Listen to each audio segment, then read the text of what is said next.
Hello, is my hand still in in frame? What's up, everybody? The uh, the mahjong music is quiet in the background. I have Butane here with me, and we are ready to begin the Pacific Mahjong League 2020. It's your host Tipzntrix, actually from Toronto, so like closer to East Coast, but I am doing the streaming.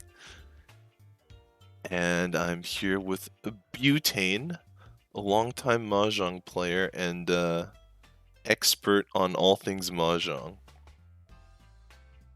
So, Hello, hello. That is a very flattering introduction. Um, I would struggle to claim any of those things, but I'm here to talk. I'm here to have fun. I'm here to have fun on this side of the all right, gonna turn you up a little bit more. Okay, and today we have 5 matches for you. We have 5 matches for you, and that will be the preliminaries. I don't think anyone gets eliminated until tomorrow. If I check the rules again, I'll just do that really quickly here. No events found. I guess once the events start, it disappears. But yeah, I'll just take me at my word then. I'm pretty sure nobody gets eliminated today. I think they get eliminated either at the end of today or during tomorrow. And the idea is they're going to play 5 Hanchan, so East-South games, and whoever's got the highest scores moves on. And there's, I think, 2 top cuts tomorrow to top 4, or top 32, top 4, and then I think the finals table. So it's going to be interesting. The games did not start right at 1 o'clock, so we have a little bit of time here. And I will turn down the sound effects a bit. I think I had done it last time, but sometimes internet doesn't like saving. So, Butane, you're also not from the West Coast right now, are you? No, I am broadcasting from Brooklyn, New York, which is as far as from the West Coast as you can be in America. Maybe Florida's a little bit further, but close. So we're taking over the West Coast premiere. There will be some West Coast representation later on today. But you know those West Coasters, they hate waking up early. They can't talk when it's that early in the morning. It's more like, I mean, I also just woke up not that long ago, maybe 30 minutes ago. But um, yeah, it is like what 10 a.m. in the West Coast, right? When they're starting things. Yes, that's Pretty correct. early. That's why they all chose to take the later slots in the Oh, day. I see. So you'll be commentating the entire thing, and then your co-host will be switching on and off. Is that the? I'll be streaming the entire thing, but I will have a few hours to catch my breath.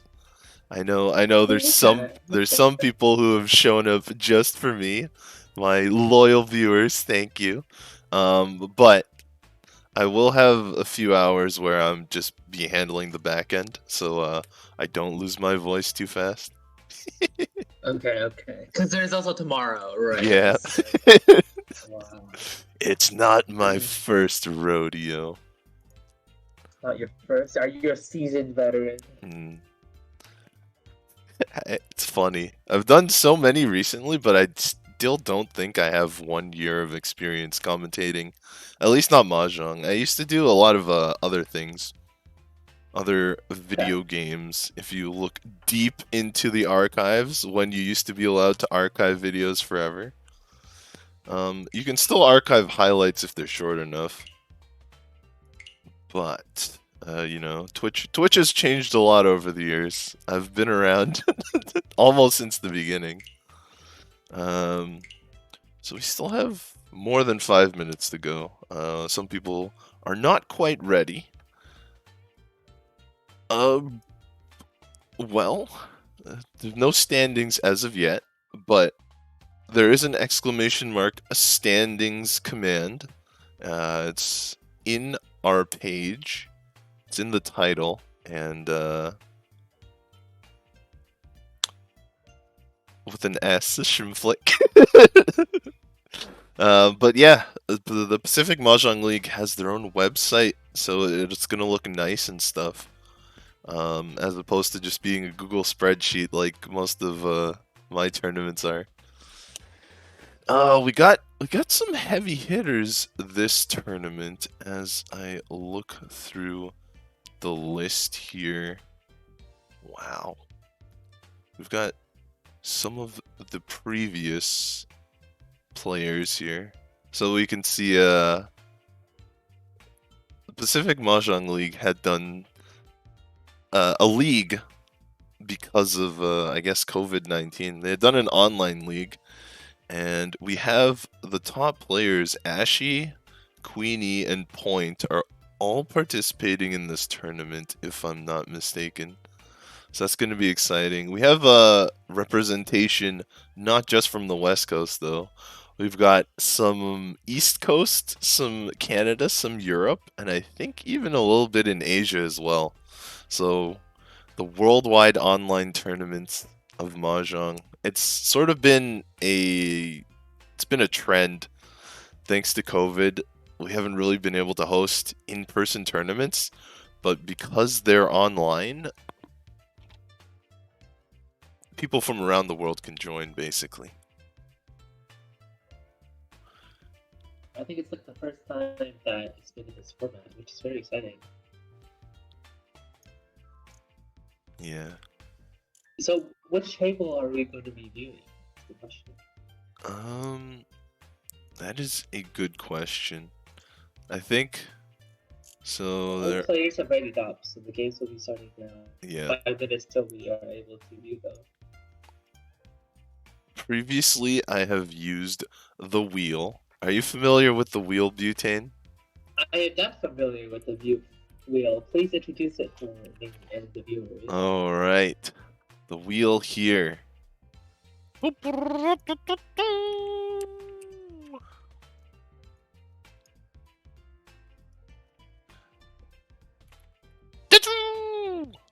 got the picker wheel. Shoutouts to pickerwheel.com here. Is that a paid advertisement? No. I don't have to announce it. It's not a paid advertisement. Alright.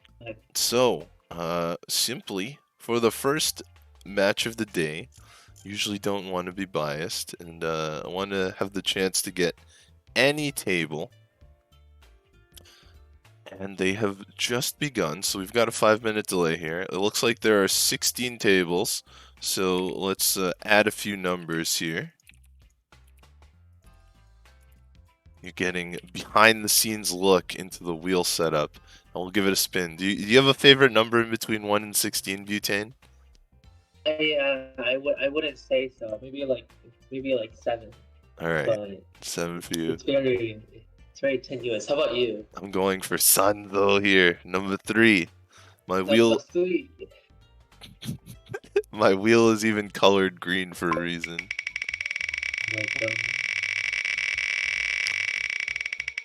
Ah! Number 1. Number 1. So, table number 1. We've got. That's okay. Jason, Weiwei, Hazel, and Nels. This is going to be interesting. Yeah, is that Jason? The Jason from New York? Let's see. Let's see. It's Jason Q. Jason Q is the Jason for me, right? I'm gonna nudge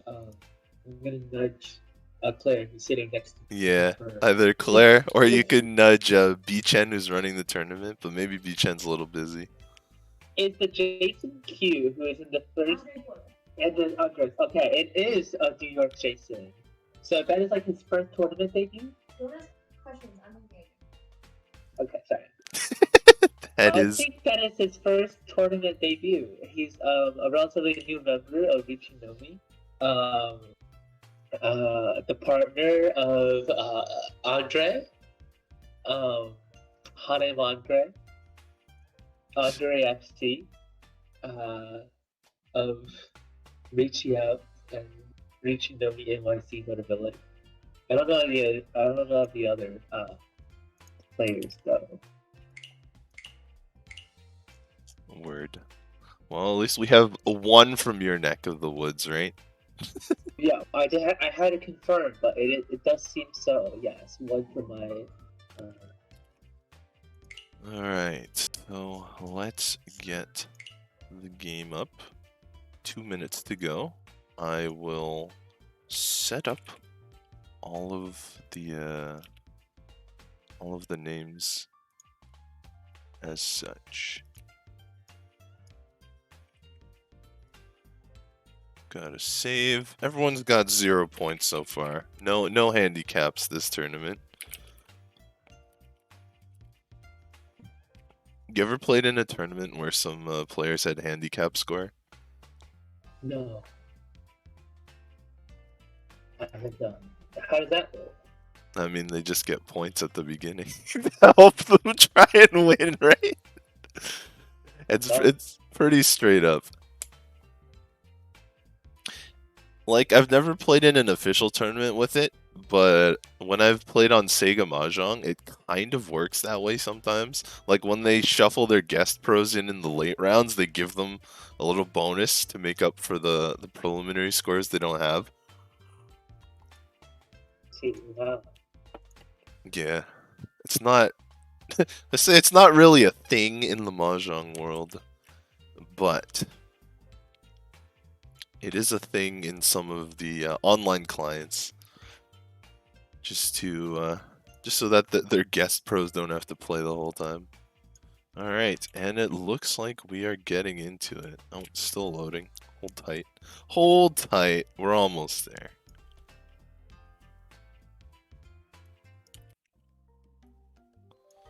All right.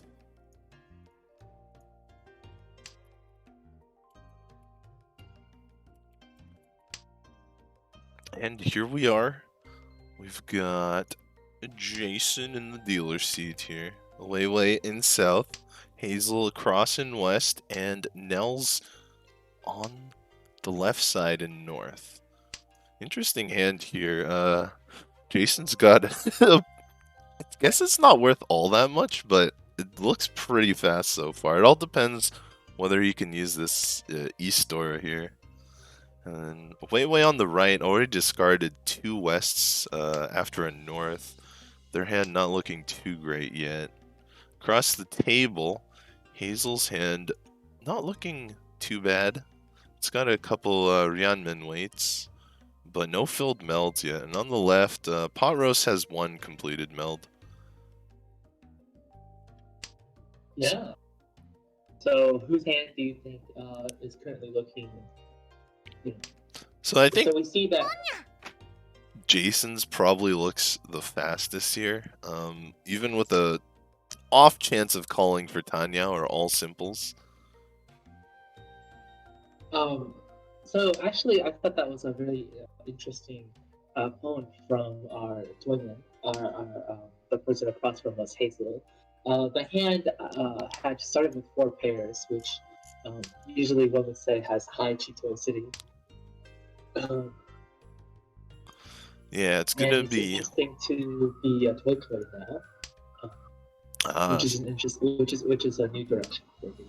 So Toy being the all triplets here, looks like it's going to be a little bit difficult to make. I think perhaps a bit of a slower hand than first expected.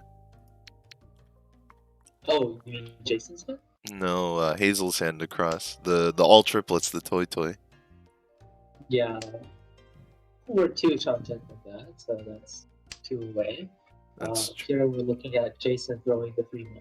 He kind of had a backfire by discarding the 2-1 earlier, and he's decided to cut his ties with that. Yeah, Jason won away here, but the weights kind of overlap. So the 6-8 in Pinzu with the 5-6 in Pinzu both sort of hinging on the 7 pin. So not the greatest Ishanten, but Ishanten nonetheless. Pot roast on the left here now also Ishanten, and that is quite a solid Ishanten. Yeah, It's a 3-sided weight with a 2-sided weight for Ryuchi Pinfutani. Yeah. Sorry, I should Pretty say fast Nels. Oh, but there it is! Oh, the key there 7 it pin! is. Oh, The key 7 pin for the Pinfu hand for Jason. 4-sided weight Yeah. for Ryuchi Pinfu. I think that weight looks a bit suspicious, so I don't expect it to come out that easily from the other players. But there are still 3 left in the wall with 25 tiles. It does put a lot of pressure on the other player. That's true. Especially if they're trying to open or try to push their hand. And yeah, there are 3 more tiles left in the wall, so we'll see how the draws go. Yeah, at the least, it should probably secure another dealer turn for Jason on the draw. Yeah, Doesn't seem like anyone. Nels with the fold there on the left. And Nels had the closest hand too, so with Nels holding out, it doesn't seem like anyone going to get to 10 ply, let alone. Actually, no, Wei Wei is 10 ply. Wei Wei is down to 10 on the 6. And now Wei Wei has a choice, but decides to hold out from their Yakunashi. No Yaku 10 ply. As well as no Yaku back 10 ply. They're now choosing to cut their pairs into 7 instead. Yep, and you can see Hazel basically defending here. Was not able to get the all triplets in time. Wei Wei would have folded. I mean, Wei Wei would have won their hand with the 6-1, but now has decided to cut the 9-1 and is going for their 30-10 weight on the 7 zone, but it doesn't matter because Jason Yep. as the wall. Jason as dealer. 1300 all. So not too big, but that's a redeal and a solid win. I think when Jason got that 7 pin, it was huge. Oh, it was so critical. That was the best possible draw you could have had. Yeah, made the hand that much easier to finish. Alright, so we got one Honda here. Jason has a pair of green dragons this time. Could make another quick cheap hand. Kinda looks like his best option here. Wei Wei on the right has a completed meld this time in 2 pairs, but their Dora is isolated that 1 mon. The green dragon comes out and it's called by Jason. Across the table, Hazel has just released the green dragon and has 3 pairs. Does have that 6-7 pin Ryanmen. Oh, and picks up the Dora now. A lot of messy tiles there. Hopefully Hazel gets some shape soon. And on the left, Nels has a pair of red dragons. Could also go for a quick hand. Kinda has the Dora to incentivize it, but the Dora is kind of alone right now.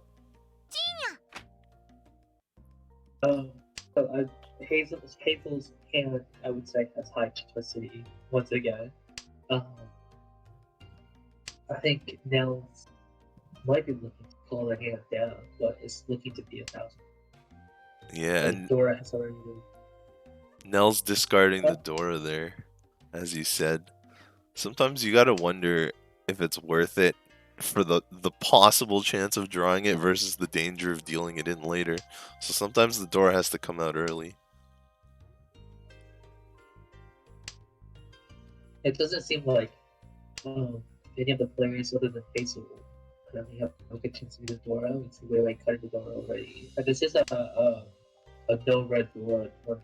So seeing two of the 4 possible Doras out already is That's right. Do you expect a half flush here from Hazel? Across the table? I would say that it's Hazel's best chance at getting value out of the hand. It would be dreadfully slow. Um, and with those discards, with cutting the wings early, I don't think Hazel is looking for the half flush specifically.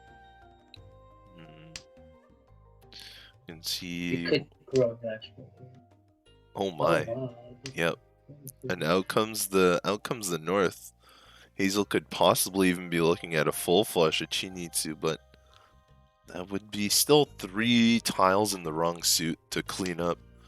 Jason here 1 away from Tempai still. Switches out the 7-8 mon for the 2-3 so. Maybe the one cell looks really good in the wall, because of the early two sub discards for many players. But usually, with this kind of shape, right, you're waiting on, you swapped out from waiting on two-sided weights to really waiting on 1.5, right? Because you're sharing the torso. That's right. Um, The and so one saving grace to this is if Jason does draw the 4 cell in the middle, then he's got a nice 3-sided weight at the end. oh, he does. Oh, Jason just knows the God. wall. Jason seems to have the wall read on point right now. Got the 7-pin last hand, and now with the beautiful Forso draw this hand. Still only worth 1 Han though, but it is another dealer repeat. 1,800 points is 1,800 points. Yep. Can't say no to that. Wonder if Nels is going to be able to compete though. Plays each on 10 as well. Yeah, because wait, step 5 now. obviously Jason can't reach you since he's open, so you can't scare people that way. Actually, Weiwei playing the safe route. However, the safe route was actually the deal-in route because there weren't too many red dragons on the table. But actually, Jason was waiting for the 1 so. Sometimes you can play all the defense and it still catches you.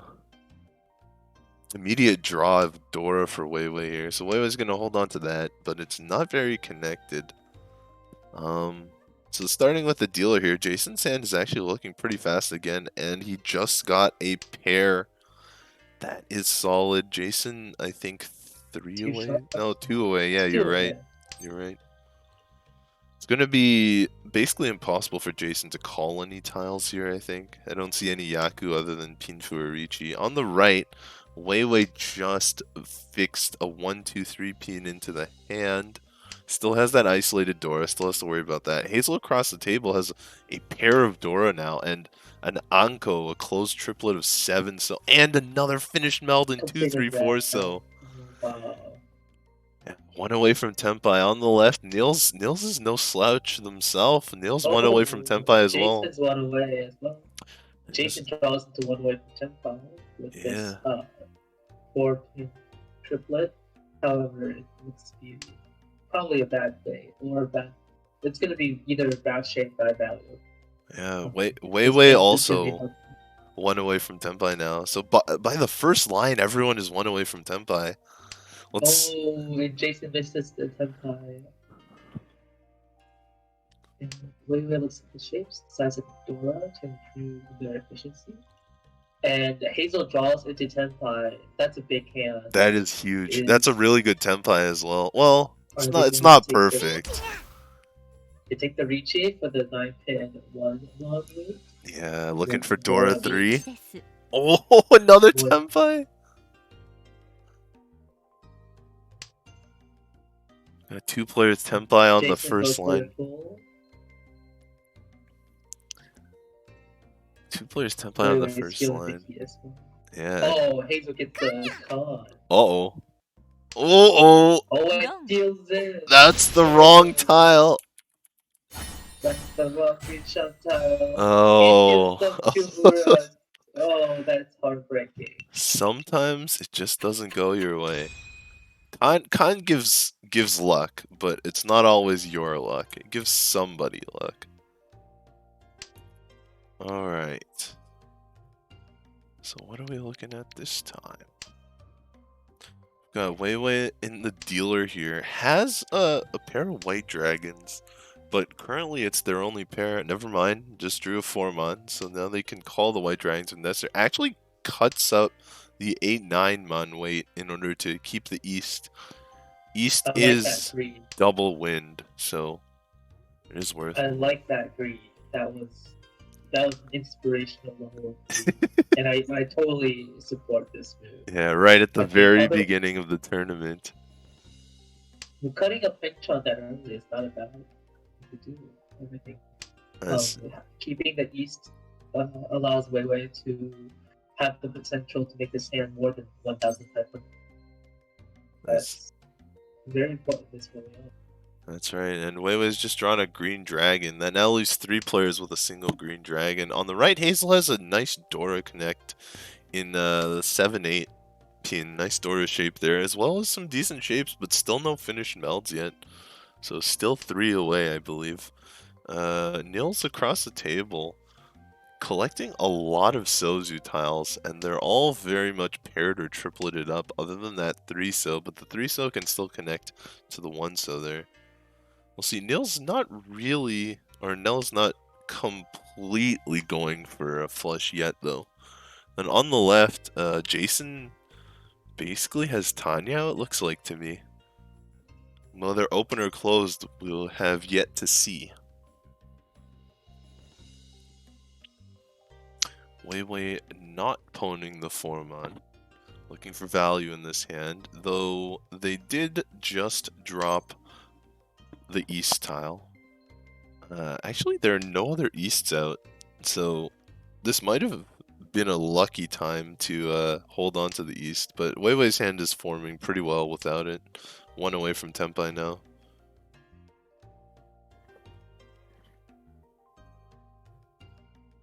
Yeah, I think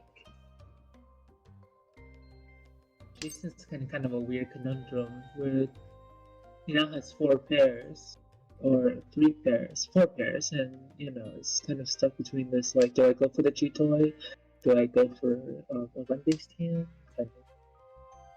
Yeah, I think because of the 5, 6, 7 mon, Jason's probably gonna try and run a regular hand. Oh, and that's 1 away. Especially with the Weiwei finds Tempai here. White dragon. Hit the button. White for the white dragon. Yeah.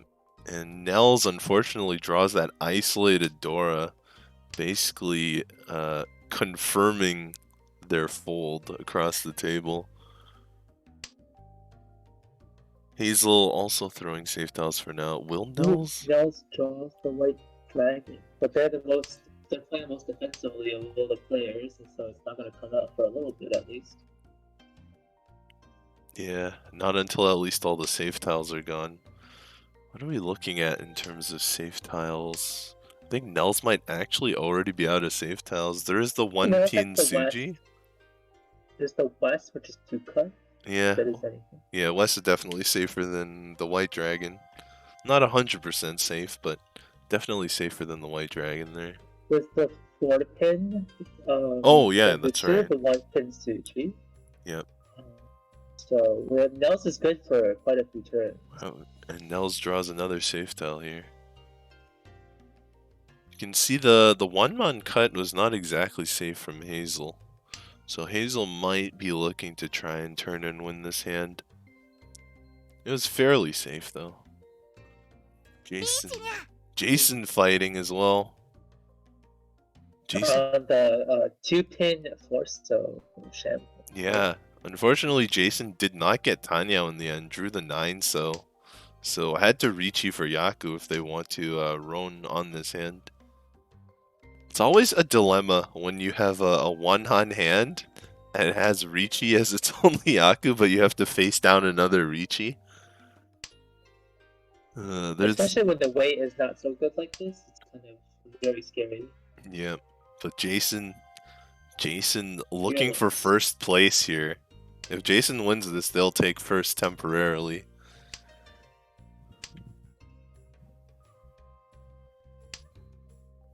I guess fortunately for Jason, Weiwei's hand not that big here, but indeed, Jason finds the win. Fortunately for Jason, he could just right? Just because of how big Weiwei's hand is. Jason is blessed by the tiles so far. Alright, off The to favorite of the tile. East 3. And here we are, we've got Hazel in the dealer now with that isolated Dora, but has a meld already and a pair, not too bad. Nell's on the right, doing okay, has a full meld in the 1, 2, 3 pin, has an extra 2 there, which isn't so great. It's usually a good shape, but when it's on the edge, that's one side completely cut off, and doesn't make it as good as it would be if it was in the middle. Across the table, Jason's got another solid hand. Is that one away from Tempai? No. No. It's one away now, though, after that draw. And on the left, Weiwei has a nice Dora connection with that 8-9 pin, as well as red dragons for quick calling if necessary, and then the 9-so after to be the pair after calling the red dragons.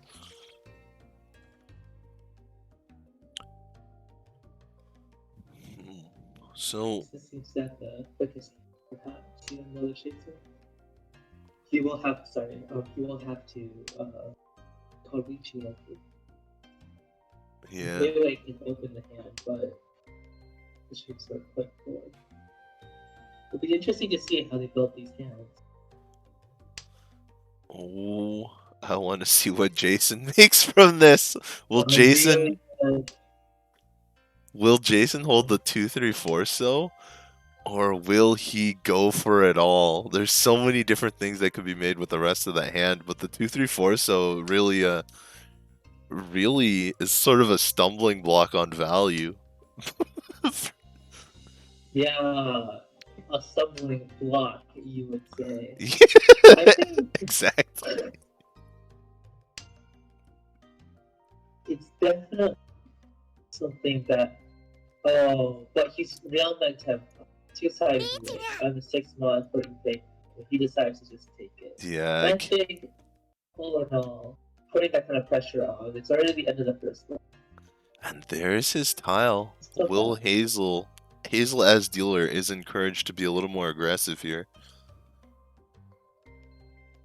Dealer wins one and have any safe tiles. Yeah. Goes with the 2-so, which isn't technically safe, but was the most recent discard of Nell's. And it does pass in this case. Yeah, but Hazel's got some tough choices here, especially in the dealer position. You still doesn't really have any safe tiles. Yeah. That's trying to pick out whatever to do. I wonder if Nels will push this, discarding the 3-mon. There's a decently safe tile for Hazel. Nell's just throwing the one pin. It's a 1 chance, or is a no chance because Nels can see the last 3 pin in hand. So not too worried about that 1 pin.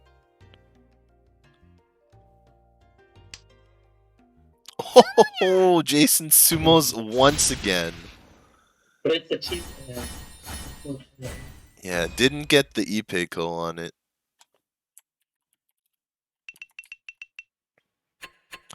But Hazel's dealership unfortunately lost for her. That's gonna be 1 dealership lost. When you're last place, you really don't want to lose your dealerships.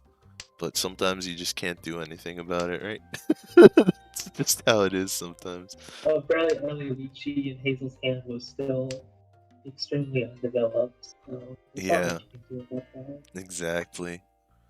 Nell's possibly trying to make a revenge play. Yeah. Oh, that's 5-1.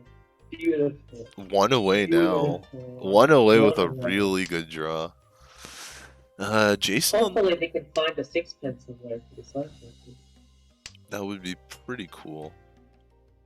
They also have the Pinfu shot. on the 2 or the 8, so immediate draw. Oh, goes for the inside 5 mon. Looking for some. The Russian contract. Yeah, the Russian Kanchan, Russian Tanki. Still haven't decided which one we want to call it. So, do you think Wei Wei is gonna go for the half flush with that hand?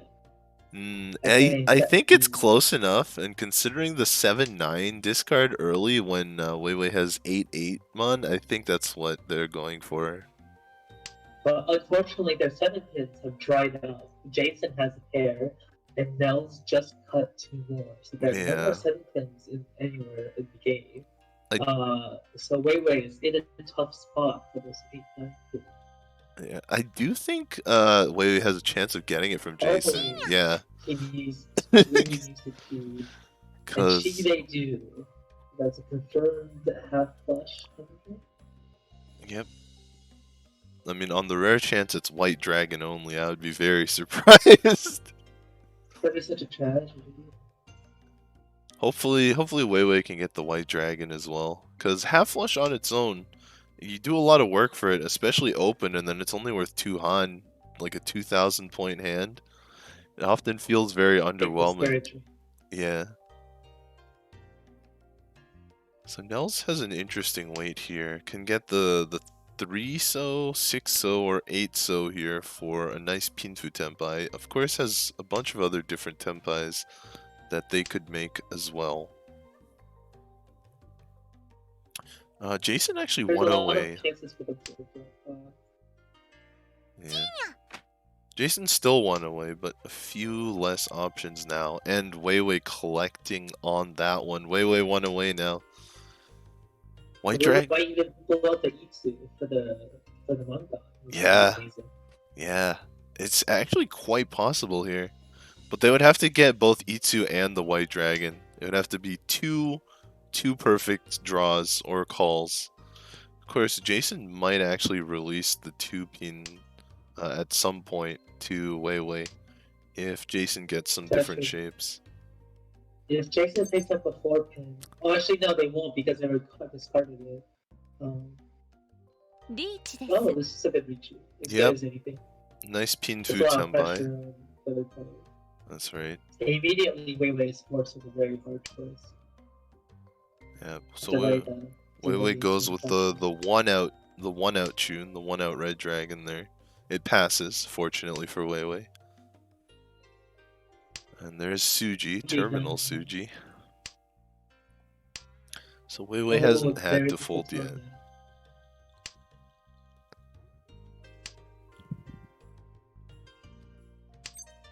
Oh, and there is a sumo for Nels. $1,300. Yeah. There's been one hand with Uradora, and that was because of the con. Yeah. But there's been no Mongogs in this game. It's been cheap hand. Yeah, there haven't. We haven't seen any of those character flashes on screen.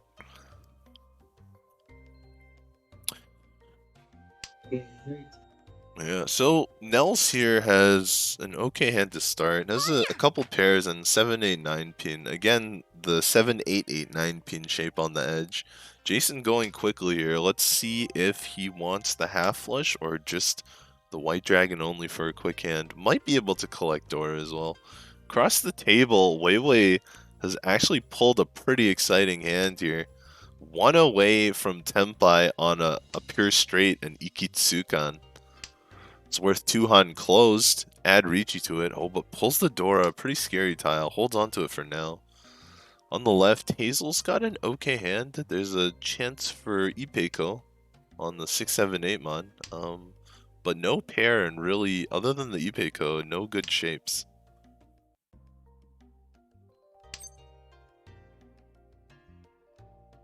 I think Jason might be looking to get a fast in. Doesn't seem like they're going for the half flush. Yeah, here. So it's a chance to take the throw. In Wei Wei. This hand now has high chitoicity. Nels is hand. We're looking at 5 Yes, yes, that's 5 pairs. It's at 1 away from Tempai on Chitoitsu, actually. And we can see Wei Wei giving up the harder Giving up the harder straight weight to get the Pinfu with the Dora connection. I was actually going to ask if Weiwei should have discarded Dora earlier, because their hand looked almost filled. They would be Tenpai for straight right now, but getting Pinfu with a Dora is worth just as much, basically. A better weight, which is so much more important. Yeah. So it's actually a pretty good value. Although, Pretty good deal. when you look at it from the outside, doesn't Weiwei's hand look like a flush in Man's? See those early threes discarded? This card order was definitely quite interesting. I think it lead the players to think that's what it is. Yeah, a lot of times with those early Riichis, it's hard to tell really what the hand contains. Because it's whatever you deal with. There's very little building. Right. So Jason here has given up one of his, or sorry, Nels here has given up one of their pairs. So not necessarily chasing 7 pairs anymore, maybe just folding the hand. And a solid sumo, but still not Mangan. Still no Mangans. That is the curse of sumo pinfu. You only get 20 fu for it.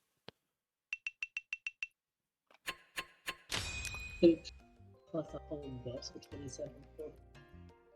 Now we're moving into South 11. Yep. South 1 here, and Jason is doing okay. Got a 3 Ryanman weights actually. Some of them overlap with his pairs, but that's a nice finish right there immediately. Gets the good draw. Weiwei on the right has a couple pair of honors. One is Yakuhai, the other is not, but also 1, 2, 3 man. That's pretty cool. And a Dora connected by 2 4-pin. Across the table, Hazel has a lot of Manzu tiles, but still a reasonable amount of the other tiles, so there's a lot of different ways Hazel can take here. And then on the left, Nels has 2 pairs and a full meld. And like a couple Ryanmen, so maybe Pinfu is an option for Nels here. Finds Dora. It's going to be a little awkward to use for Nels, but it is technically connected. Weiwei cutting their double south wind tile.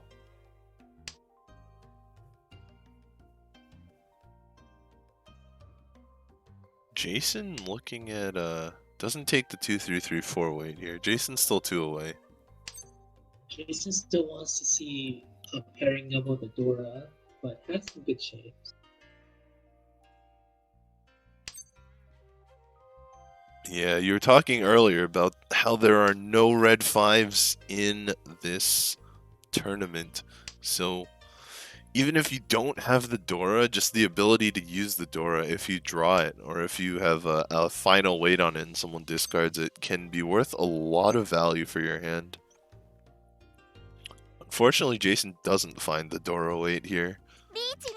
Goes ahead and reaches it anyway, though.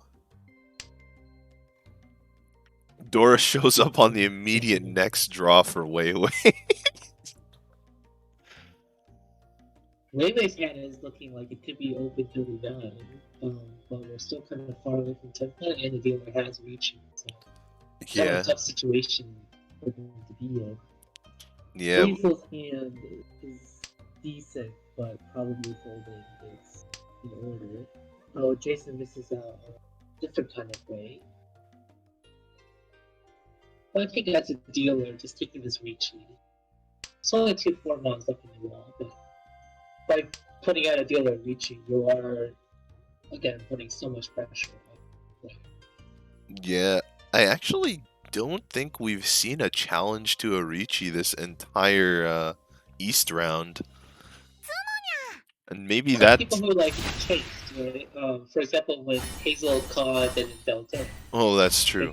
That's true. And this time, Jason gets the Ura. That's big.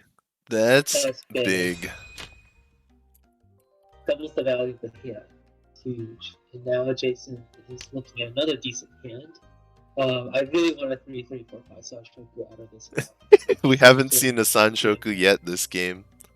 I don't even think we've seen an attempted Sanshoku, so this could be it. This could be what you've been waiting for.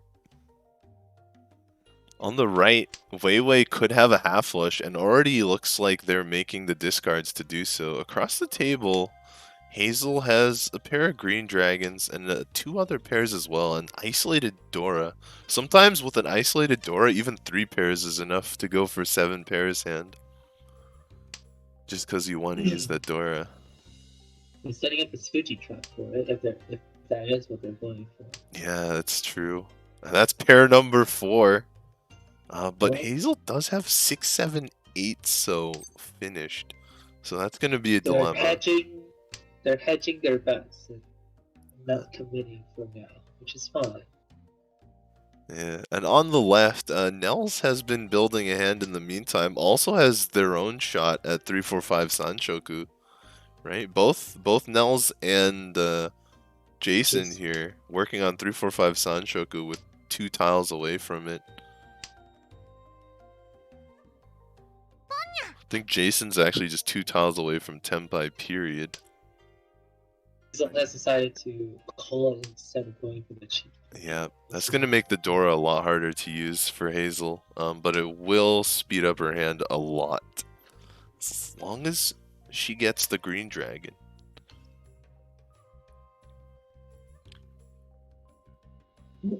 Pairs up the. I will disappear up, but finds a tile that connects to the door. Yeah, it doesn't Decides go to for take it though. So, in the meantime, Nels on the left found another Sanshoku tile and has almost finished the Sanshoku. 1 away from Tenpai, period now. Hazel decides to not take the 10-5, yeah.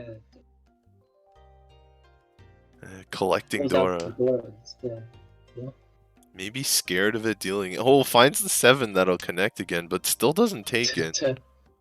Maybe just looking for the massive Toy Dora. Dora 2, Dora 3 with the green dragon. That's agreed.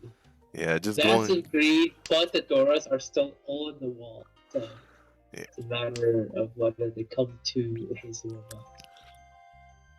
Going for some big points because Hazel is in last by a fair margin here. Okay, so Jason cutting that pair of 2 so here. Jason's still 1 away and has the ability to call now. Still Jason technically. can get the 4-5-6 on Shoku. Yeah. 3-4-5 now. Oh, big draw for Nels here. Humongous draw. That's Tenpai. Nels contemplating Damaten. Oh, goes for the 5. The 5 only weight here. Is there a free? And gives up the Sanshoku. Yeah. Hazel finds the 8 pin. That would have been good if she still had the 7 pin. Will she keep the weight though? There's only 2 7 pins left, and that makes her Furiten. Oh, well, maybe she can find a different weight before it all ends. Holds on to it now. Oh. But Jason gets a 10-5. No Sanshoku, but definitely a fight. Now, Yep. this is a kind of an interesting situation, right? Because we do see a lot of the 3 and 6s out. And Jason decides, even though the 3 pin is safe against Nels, Jason decides to reach it anyway. Would you have, what do you think you would have done there? I think it's actually like, it's up in the air. What you like? What Yeah, I see what you mean. Considering both of the non-Reachy players are open, and so this is basically Pinfu and Tanyao. I think I would reach you for that 3rd Han. Like, I want the value out of it. For sure. But I think it's also, I think some players might have chosen. Yes, but I am a heavy Reachy player myself. I think if we're talking Mahjong Soul, because Mahjong Soul actually, because of the off-site, the Amai Koromo site, actually I think has some of the most in-depth stats of any Mahjong client now. My Damaten rate, like my Damaten win rate is less than 1% of my hands. Like literally 0 points. I've only done it in South 4. I've only won. Like, I've done it a few more times, but I've only won in South 4 with Damaten.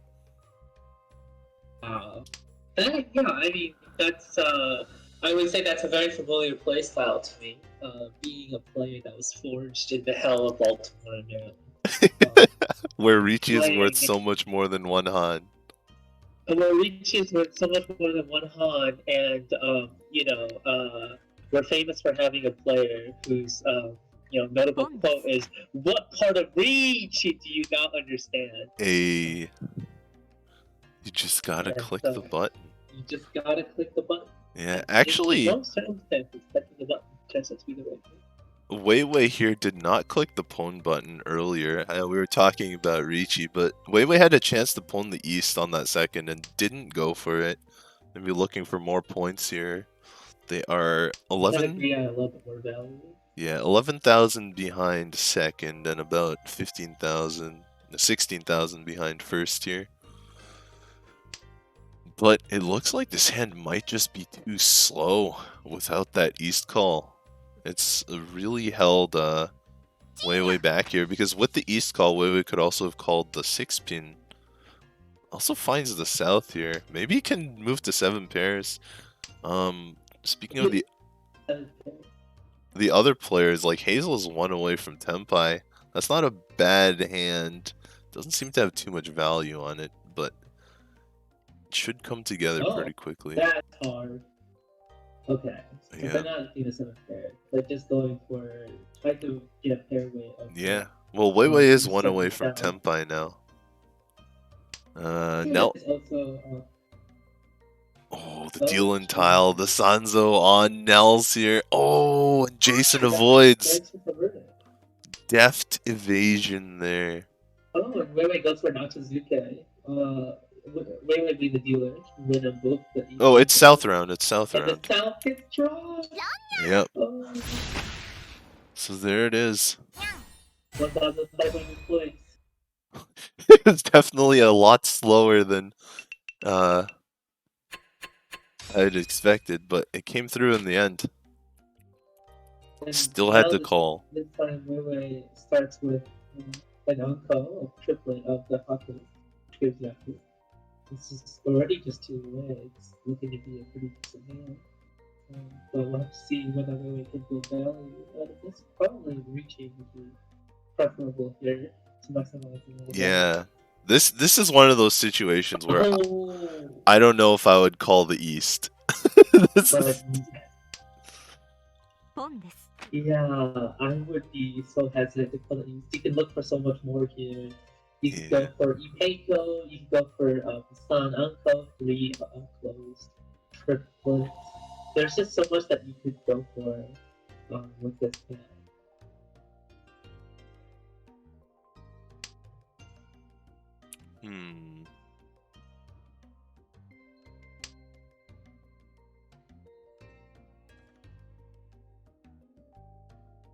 There's some crazy options actually for Jason as well here, but Jason's in the lead.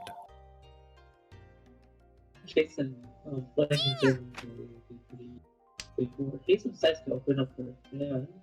And then we're looking for probably just Tanya. Oh no, probably just Itsu. My apologies. So we're gonna be needing the 8 one. Itsu.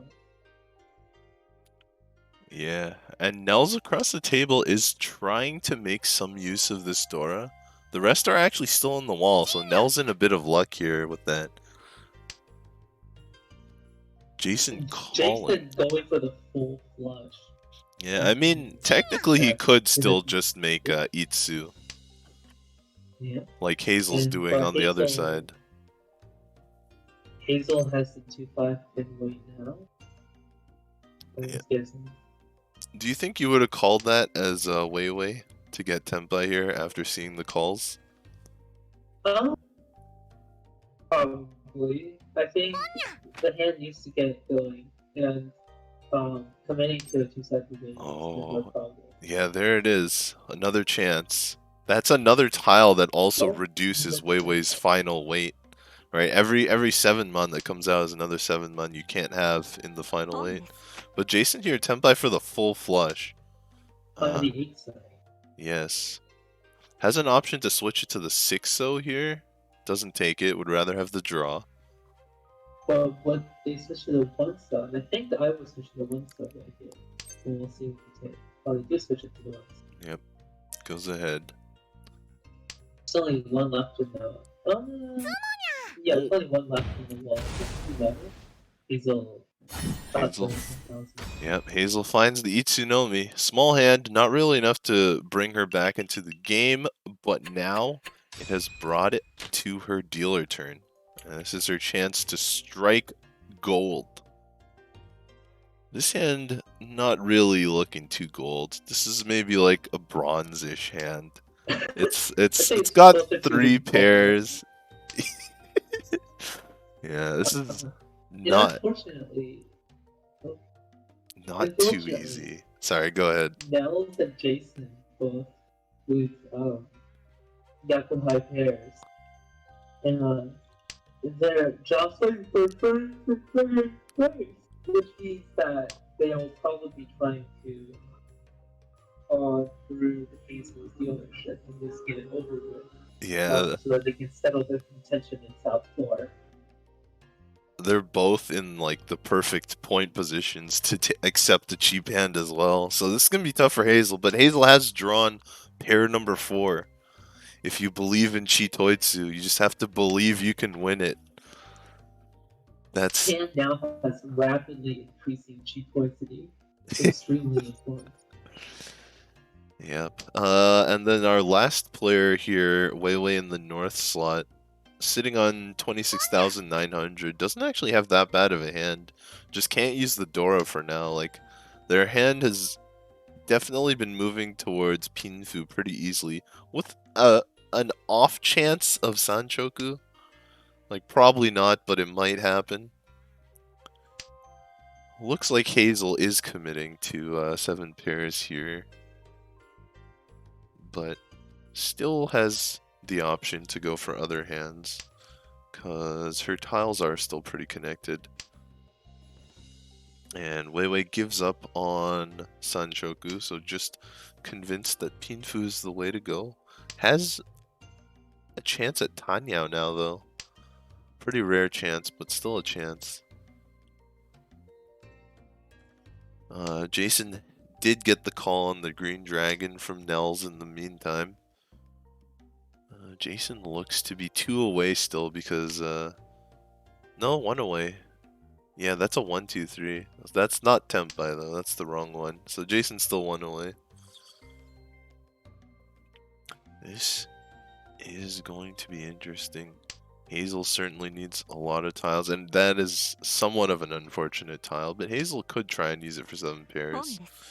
Cuts it, and that... decides to get used. Yep.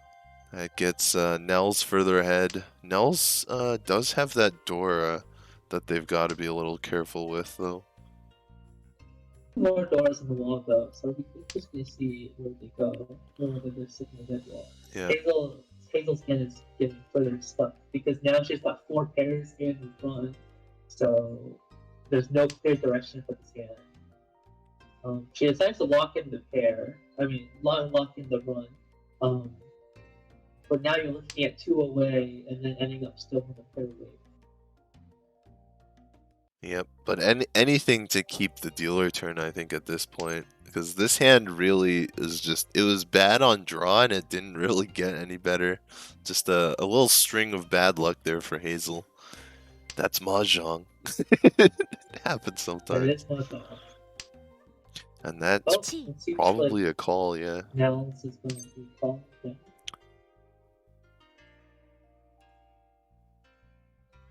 Well, and that helps Jason, gives him a decent weight, but still not Tempai.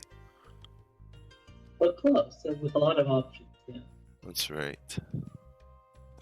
Oh, Weiwei cutting the 6 from 6-7, so not willing to release the Dora, even though Nels released it a couple turns earlier. Yep. Jason's found the good Tempai. Yeah, now, there it is.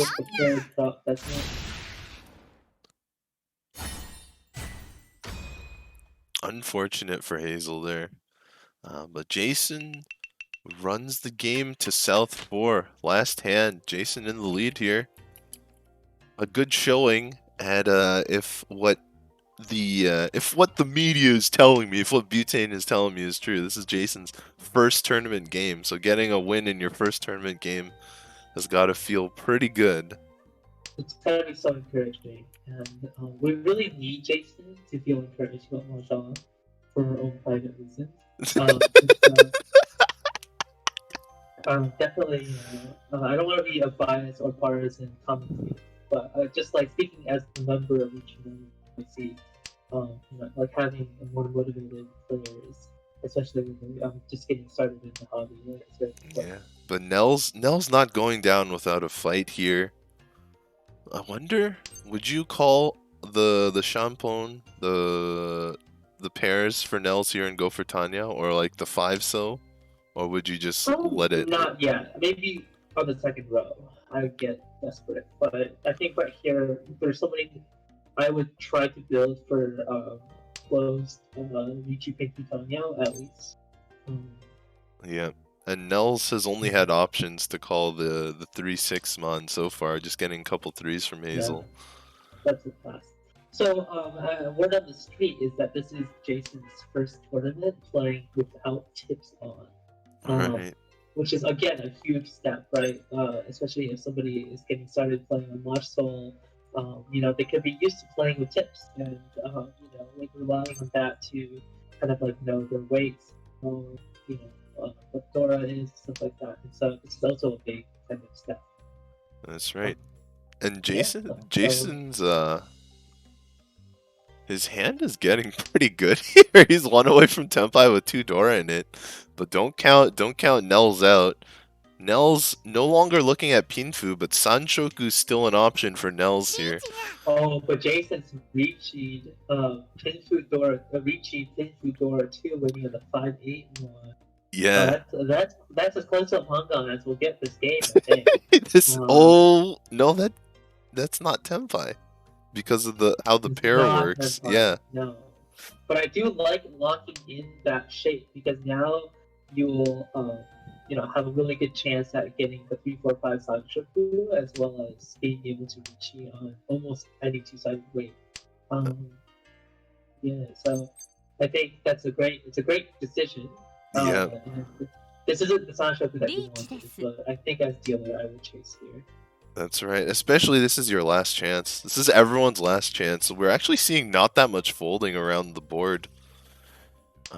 Concerning the other 2 players are in 3rd and 4th, so they've got a lot to climb up and not that much to fall down.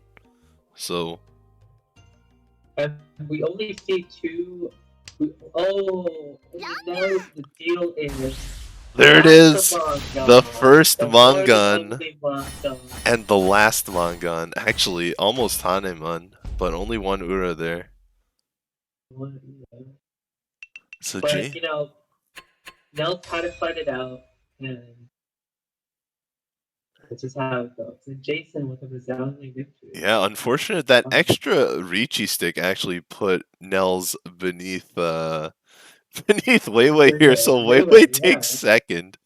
But it's really hard to calculate that in the spur of the moment, and I think Nels is just thinking, I get this, I get first. This is a nice weight. I can't really fault Nels for going for that one. All right, let's see if we have any other games to pick up on. There's 2 games left. Let's go into this one, the latest one, and see how much time is left. Let me see. Probably not going to put up the overlay unless there's a lot of time left in it. But yeah. The overlay looks really nice. Yep, you can thank Arenlide for developing it. I think a couple of the names are a little off because Mahjong Soul changes every time. This one's in South 4. So I think we actually had one of the longer games. So we're not going to go into another game this round, for better or worse. But I will try and get you the standings when it's done. So that was definitely a fight to the finish. We had a dealer Ricci going up against Jason South player Ricci there. And in the end, Jason takes it. Nels got the deal in tile, unfortunately for them.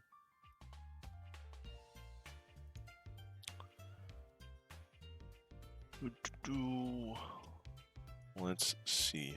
Standings.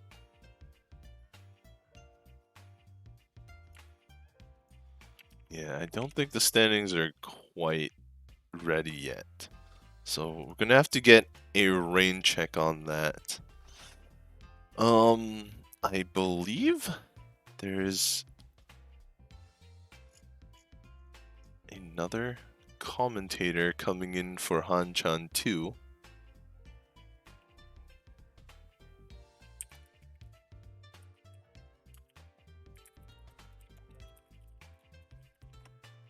Not trying to rush you out, Butane.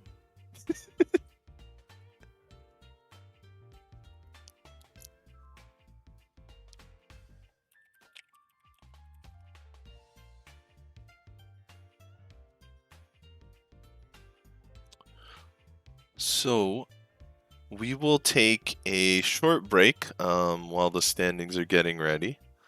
And then we will be back with the standings and round 2. Thanks for all the follows. Who's going to be commentating round 2? It looks like someone known as Fake Gamer Guy. He's a real West Coast, so you'll actually have some West Coast representation this time for round 2. Wonderful. Very exciting. Yep. So thanks, Butane, for covering the early shift while the rest of the people were waking up and getting ready. It was a pleasure to be here. Thank you for having me. Yep. And we will see you, the audience, in a couple minutes. Take care.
All right.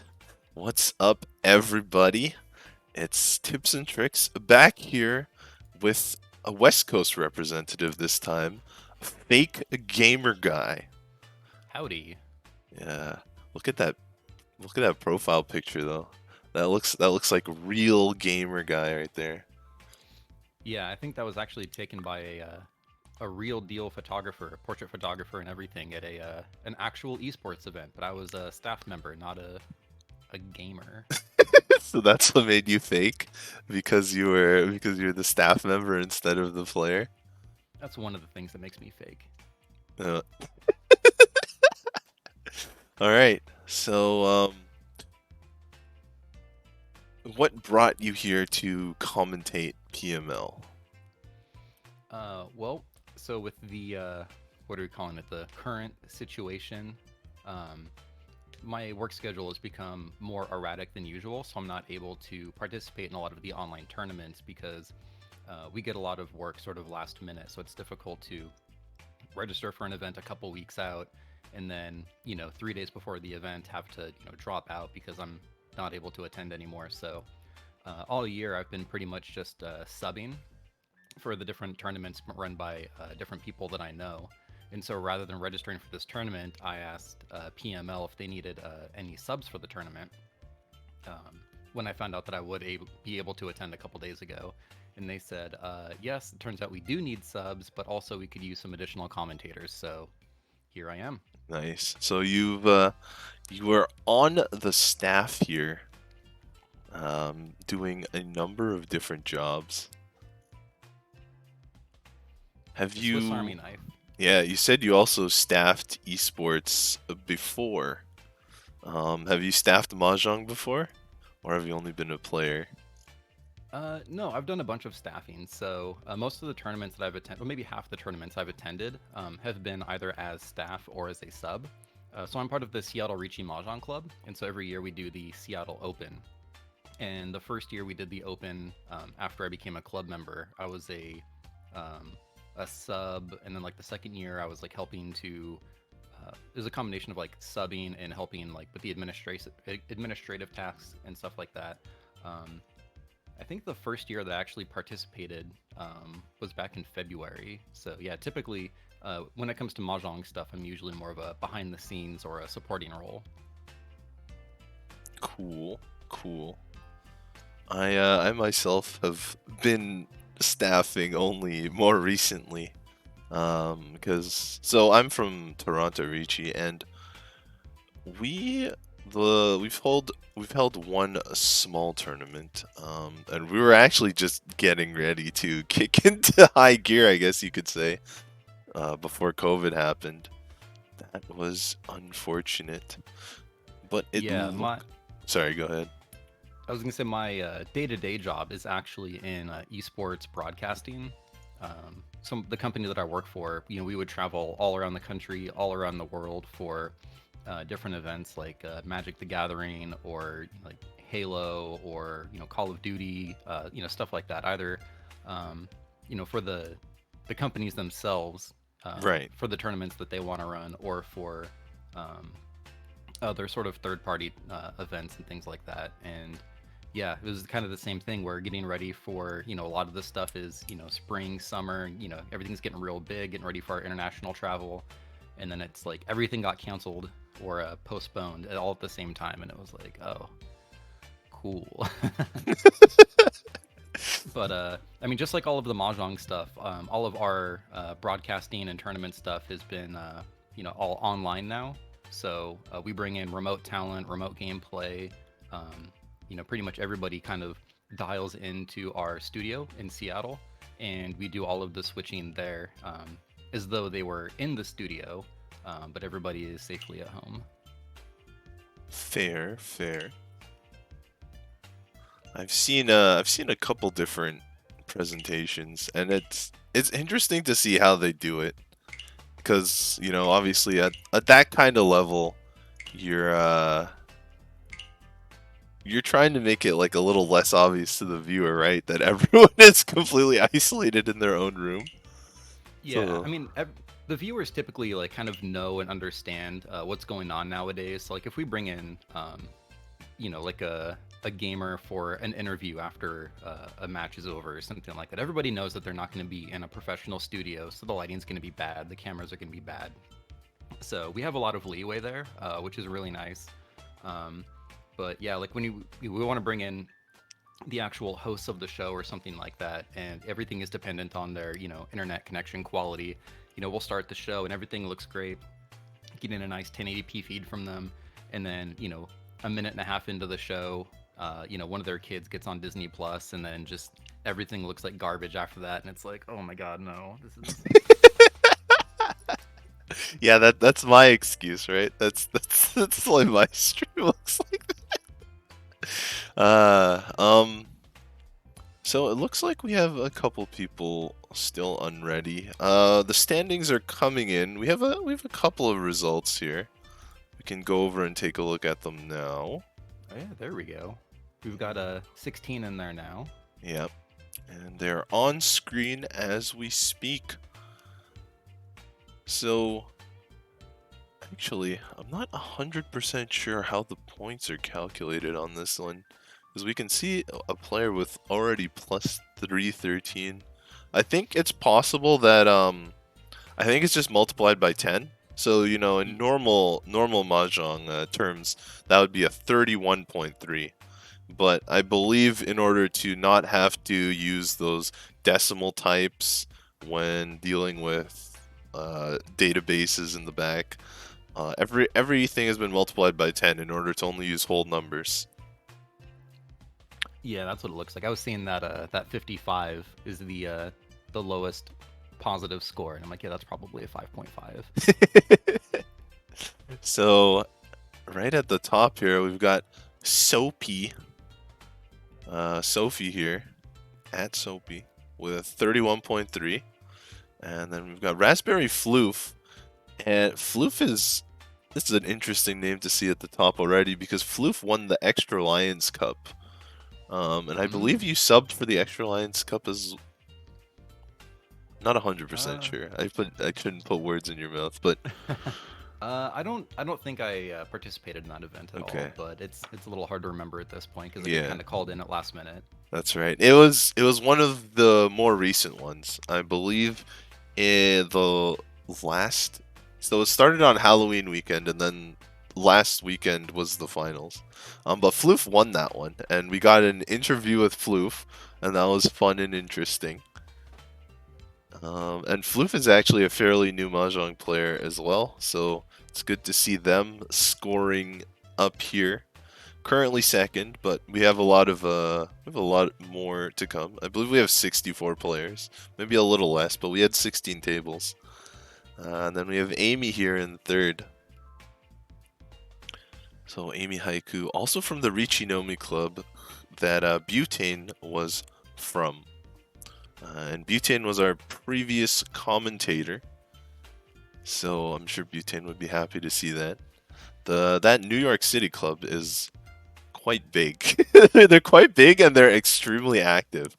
So I expect them to be a powerhouse in the future. Yeah, it seems like they've got their tendrils out more than just the New York area. Like I've seen a lot of people from like Toronto and the sort of like surrounding area all be associated with that club. Yeah, like we definitely talk a bunch, but I think Toronto Ricci gets the Toronto people at least. I don't know anyone from Toronto who's in that club at the least. But unfortunately for Toronto, currently Miguel here in last place is one of our members, but it is only the first game, so there's a lot of catching up to do. And it looks like round 2 has begun, so that puts us on about a 5-minute timer. Looks like about 3 minutes. So we did use the wheel for the first game. Do you have any specific games you would like to watch for the second game, or should I go back to the wheel? Ooh, I haven't seen the entire list of players, so I'm not really sure who we all want to Yeah. So in We'll have to see the who's in the available. Discord under tournament status is the Hanchan 2 Oh. pairings. Okay. So we can either go with that or we can go with the wheel.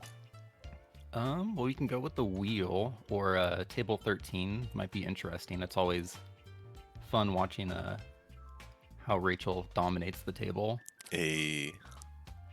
Rachel definitely plays very strongly. I think Alex on table 8 has been playing with the Seattle Club lately, if I'm thinking of the right person.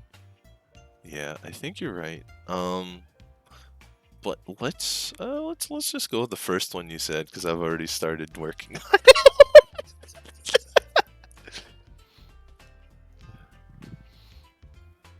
Yeah, so let's see who else is in here. I'm seeing Kenyon from the Seattle Club. Right. Uh, Yeah, Kenyan, I've heard the legends. I have never met them in person.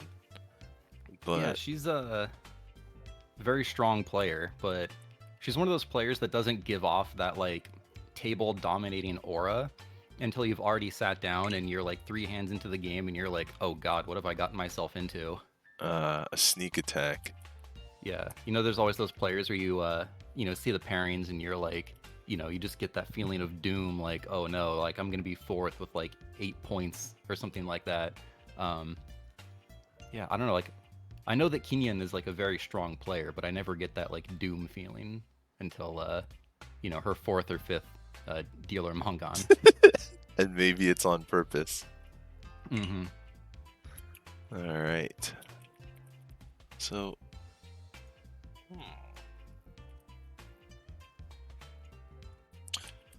this Rachel definitely signed up fairly early according to the site, but not here in the player database. Anyway, all taken care of now. 2 minutes to take off. No Sanzo hat. Yeah, sorry, lazy problems. The Sanzo actually fell off the hat. I only had like temporarily sewn it on. The hat's not even here right now, but I had a.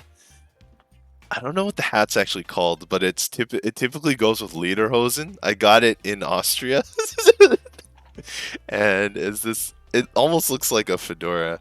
I think they called it a Hamburg or a Hofburg, and it was green. It had a little feather, but I was like, it's green, it's perfect. Put a 3-sew on it, but now it's fallen off. A few more of the player rankings starting to come in.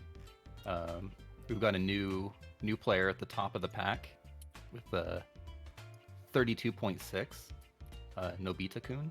Yep, there we are. So starting points are 30,000. That means that they ended up with 30. Wait, does this include like a Uma? I believe it includes Uma. I believe the Uma is 50 and 5 like WRC. So they would have 17.6 more, so like 47,600. Yeah, I thought I'd see a lot more sort of just domination of the table, a lot of like 50, 60,000 point finishes by the end of this, but everything seems to be relatively close. Yeah, I mean 47.6 is pretty tame for the largest score, but I'm not 100% sure how what the Uma is, but that's what I think it is. So our next game is about ready to go.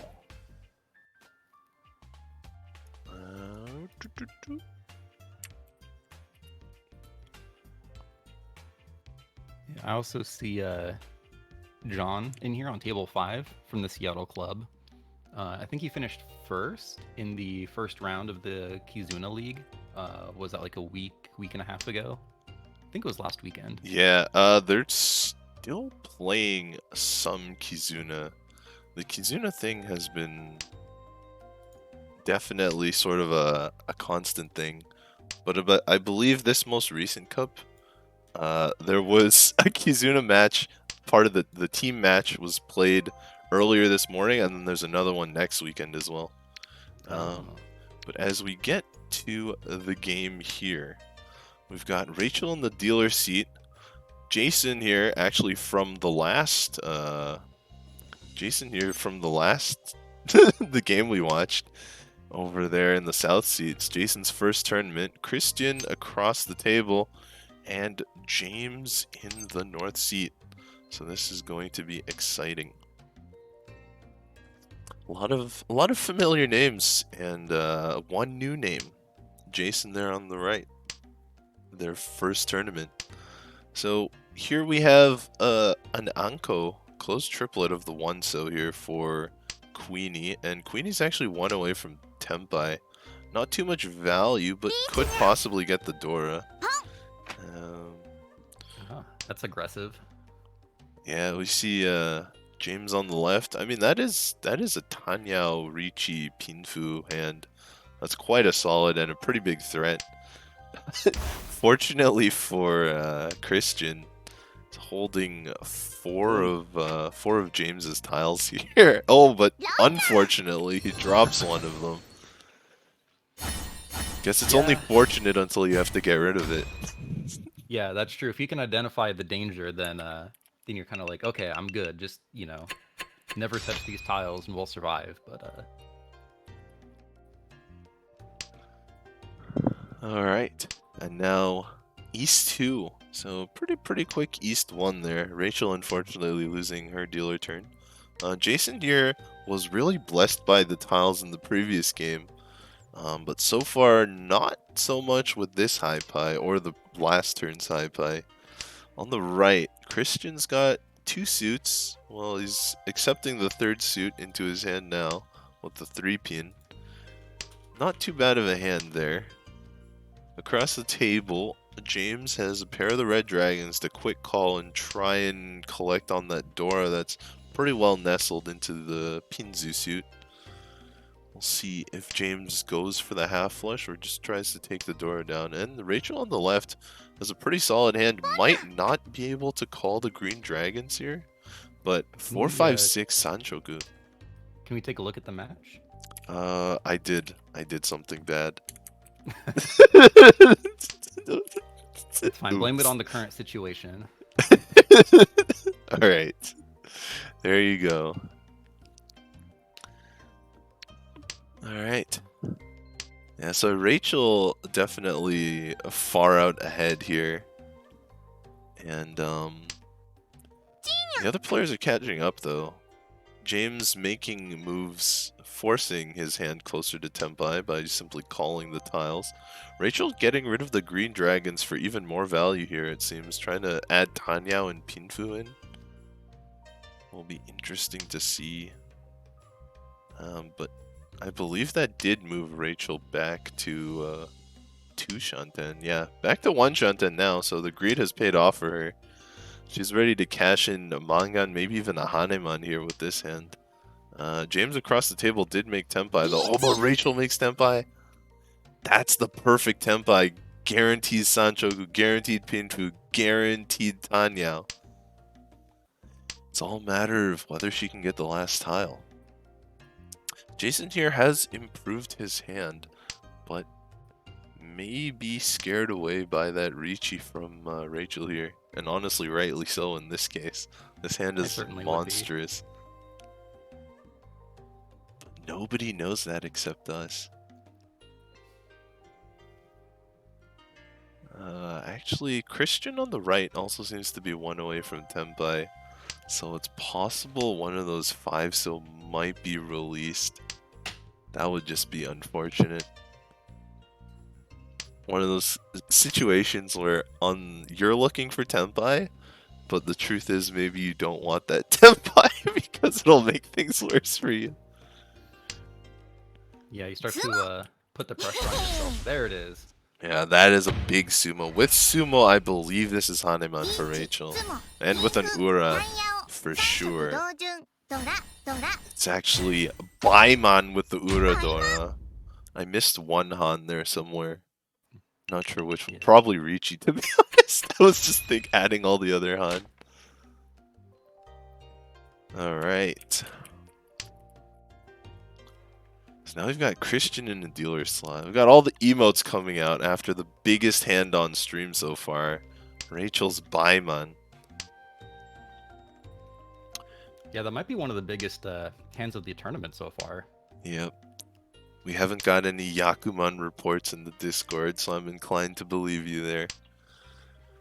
This hand, though, Christian is not doing too badly. He's got 6, 7, 8 possible Sanshoku, 3 tiles away from that Sanshoku, 3 tiles away from Tenpai as well.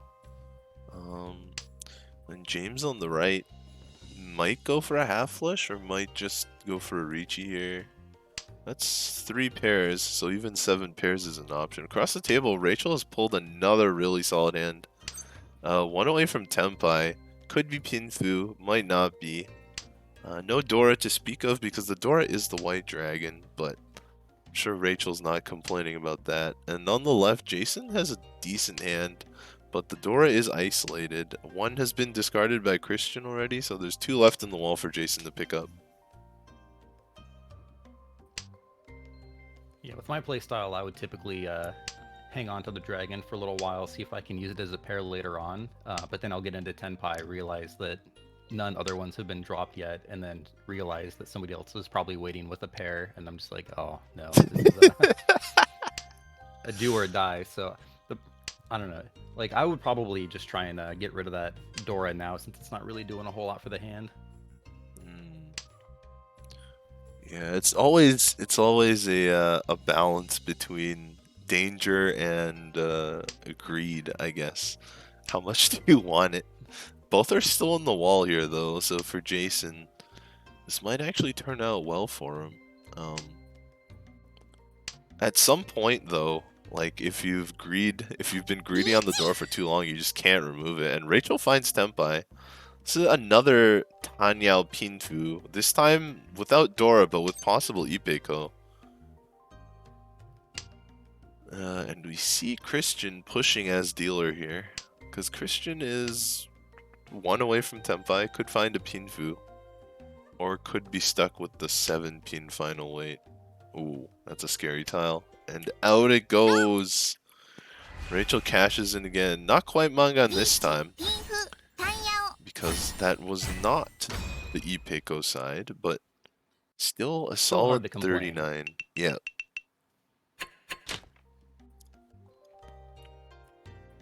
Over to East 4 we go. James's first dealership of the match, and without winning a point, James is actually here in second place, only having lost 100 points, it would seem. Oh. But Rachel again with an insanely fast hand. Has a Dora this time. Could go for Dora, could go for all triplets Toy Toy. We see Jason needing to catch up in speed, starting to force either a Sanshoku in 2-3-4, a Tanyao, or both. On the left, Christian just had trouble here. Honestly, might have been okay to go for Kokushi Muso with Christian's hand here, but not going for it this time. Yeah, starting with 9, it's like, you know, it's right on the border of like, is it a good idea? Is it a bad idea? But you know, 4th place in a tournament, and not in a tournament, but in the game of a tournament, it's already halfway over. It's probably not the worst idea. Yeah, I think one of the reasons not to go for it is the Norths and the Easts both called by Queenie. Technically, there's still one out there. And actually, fortunately for Fox, in this case, they would have been in the wall, but it definitely makes it really hard to think about going for Kokushi when you see 3 of each on the table like that. Yeah. This is just some strokes of bad luck there. Just not Christian's hand here. And now Rachel and Tenpai. Looks pretty scary from the outside. It's 2 Han, but it is at least 40 Fu. Could move up to 3 Han or even 5. maybe even 6 if Rachel gets all 3 Dora. And Christian here holding on to some dealer tile, or some deal-in tiles, I should say. This time they don't completely fit his hand that well, so they might actually be trouble for him this time. Yeah, I can see that 8-so coming out pretty quick. Yeah, James also has drawn some, but James also playing somewhat safe. Hasn't discarded them. This might be when it happens though. Nope, does not call for the Sanshoku. In fact, is playing safe, but doesn't matter. Rachel sumos it. Not quite 50 fu, but still 2,700 points. And more importantly, moving the dealer over so that Rachel can try and confirm her first place here.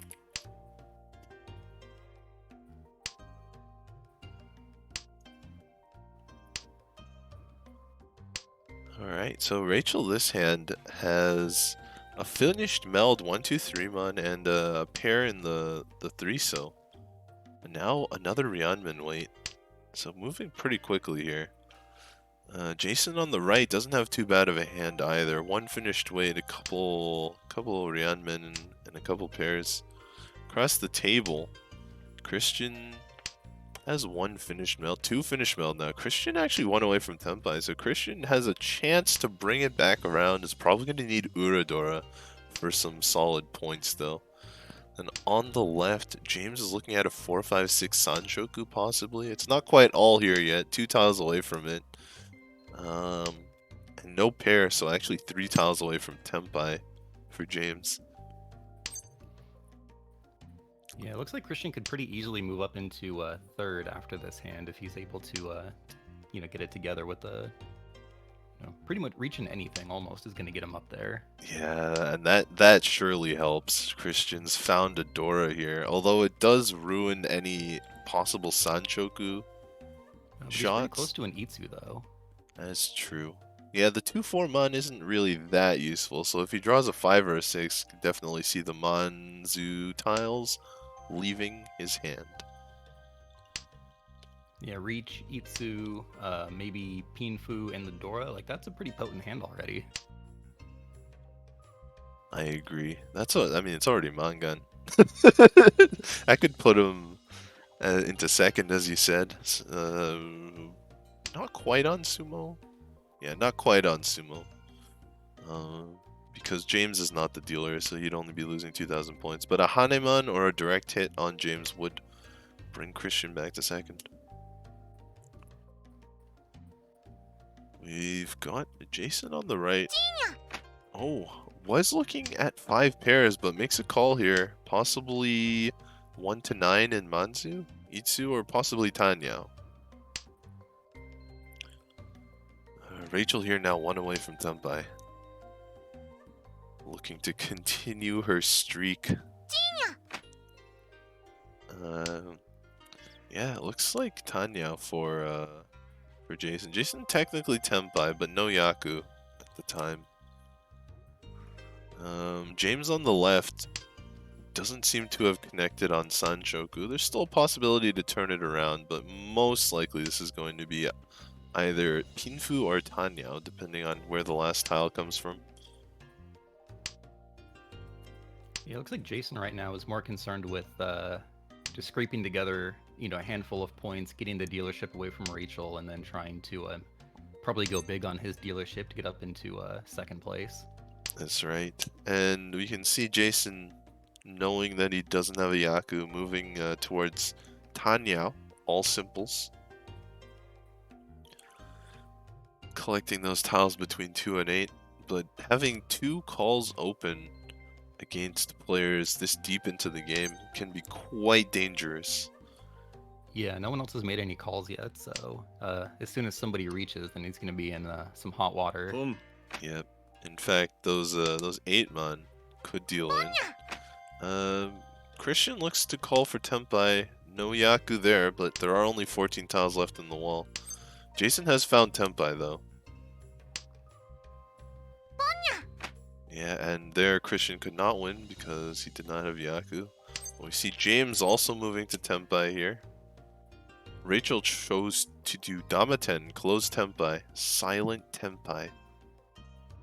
Now has a very hard decision. Goes for the Ricci on it, but Jason takes that one down.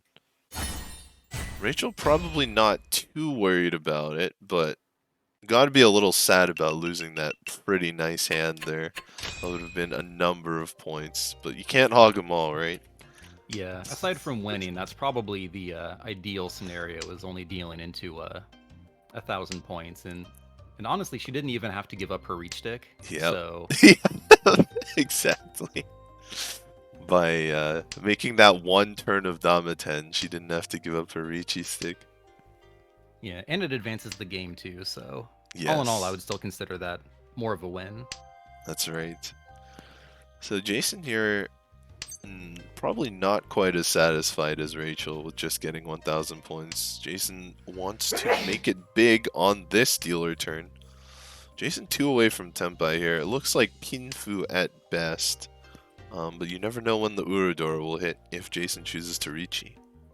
Christian on the right looks like Tanyao is coming up, and he's not too far away. Also looks to be 2 away from Tempai. Ryan Shanten there. Across the table, James has a number of tiles, also 2 away from Tempai, but that's going to be a little harder to make Pinfu. It's possible, but with 2 inside or Kanchan weights there, it could be difficult. Rachel on the left, still running on a string of good luck here. Looks 1 away from Tempai now. Possible 1 to 9 Itsu in the Pinzu suit. Christian not taking any chances here. Going for the fast 1,000 point hand. Oh, Rachel does not find Itsu, but that's got to be good enough. Especially being the first person to Tempai.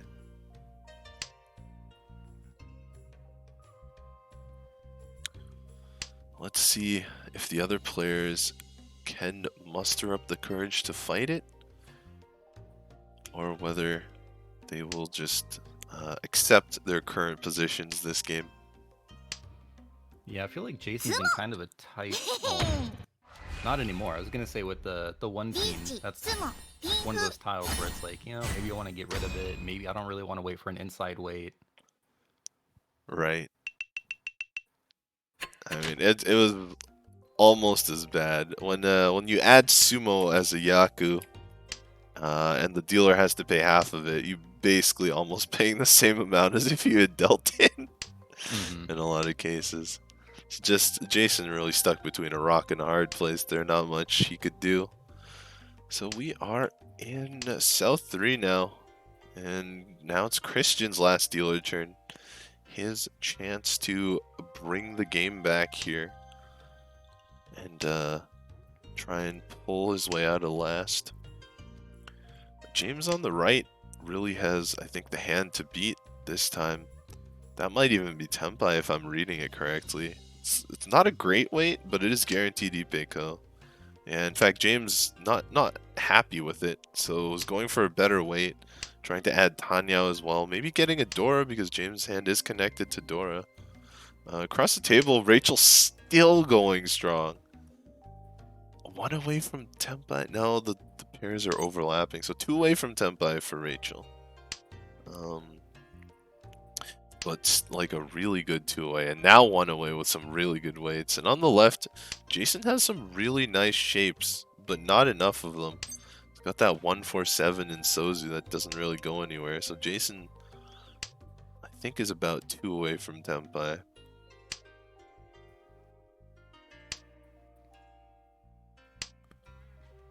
And Adora, Surprising discard. yeah, it goes in and out.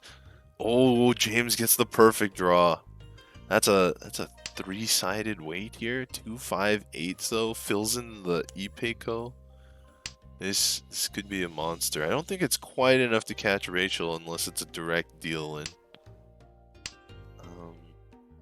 Oh, but the direct deal in might actually happen. Let's see how safe Rachel wants to play. Rachel Tempai now. Ipeiko only. Did not reach it. So the weight is not great. One of her weights is left in the wall, but she can roan. because of that Ipe Koyaku. He's willing to cut the 5-mon dangerous tile, but Rachel playing, feeling the luck, just playing full offense here. Yeah, not a whole lot of reason to push too aggressively right now, especially in cell 3. Yep. But maybe just her string of wins is enough of a reason to push. She can feel how lucky the tiles. She's like, the tiles have to come to me, you know. Yeah, I'm looking at the updated results from the first round. It looks like James Bragg is actually at the top with 54-3. Oh my! Well, there we go. That's the big game you were looking for.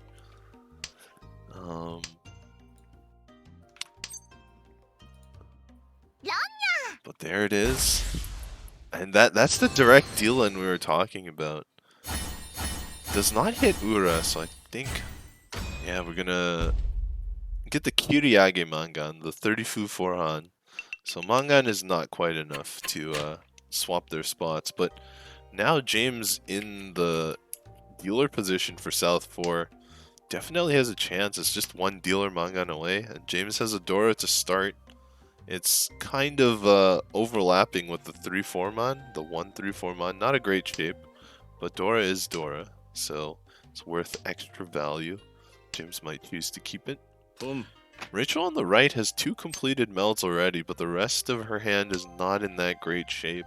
I mean, it's not a bad hand, but not as good as her other hands this game. Across the table, Jason has 3 pairs, but a lot of Ryanmen shapes. So Jason has a lot of different ways that he could go. And Christian on the left, let's see if he's, because Christian does have a pretty high score, might be just looking to cut his losses and take a smaller fourth than he would if he let this hand go out for too long. Yeah, But he's sitting at a 33-1 right now. So if he can at least get bumped up into third, it's not going to be that huge of a penalty. Yeah, this hand right now is going to be hard to even get third with, though, unless he pushes for the full half flush. Even the half flush is only 3,900, which would still leave him behind, unless he could get 40 fu on it, which is possible. But it does look like he's just going for the one han here.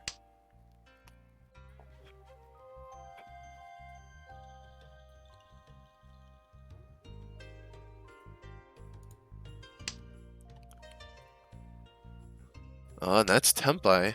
Let's see if Christian takes it or not. And James here with a massive draw. When you're saying the Dora was overlapping, but now that it's paired up, James can use it as his pair. It might even be able to get a triplet of it. There's still one left in the wall. James even making Pinfu now. Rachel reaches. Rachel has a decent weight here. It's a Richi Nomi hand. Oh, and gets it. So that stops James from coming back here. Rachel gotta be happy closing it out on Ipatsu. No need to be in suspense for very long. Sometimes the stress can get you when you're in Richi just waiting. But a quick win for Rachel there to take first place. So that one was... Yeah, going into the second round, she's minus 9.1. So this is definitely going to help boost her up into the positives. Yep.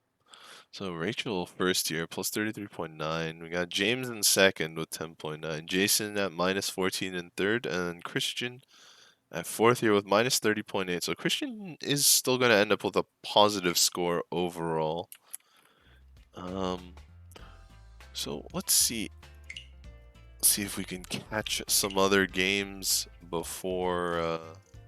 Yeah, there are a lot of games still going. Looks like we got a fast one this time.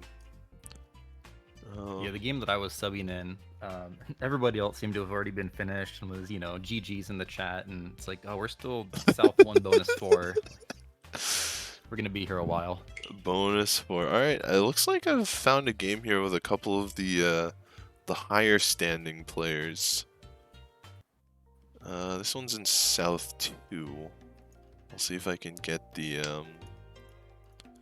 I'll load the game up now and then try and get the overlay later. So you can see Floof was in second when we looked at the standings. Not sure where they are now, but they've got an outside hand here. Floof is 16th, So this and Claire is 5th. Oh, and Statdust was in my game. interesting. So now you can see them for a second time. And all right.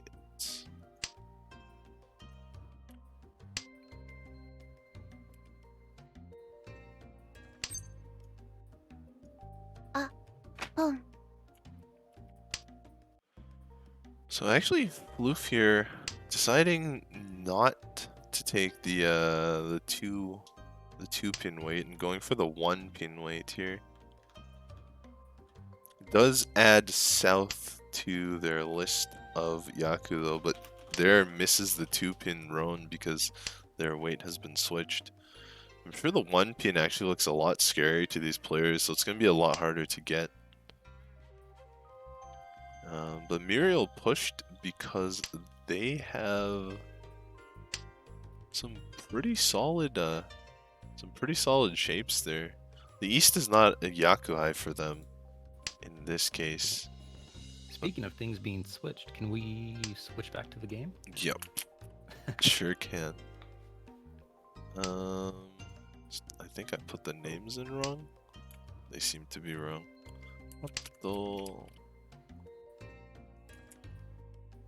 Alright, I'll just clear them for now. Get back to them later.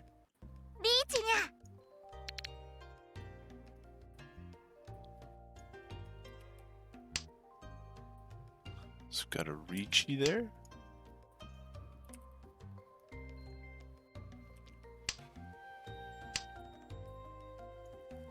Yeah, from the outside, Floof's hand must look absolutely terrifying. Yep.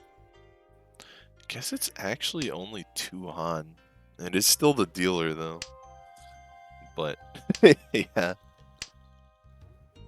Bark worse than its bite, I suppose. There. Now the names are correct.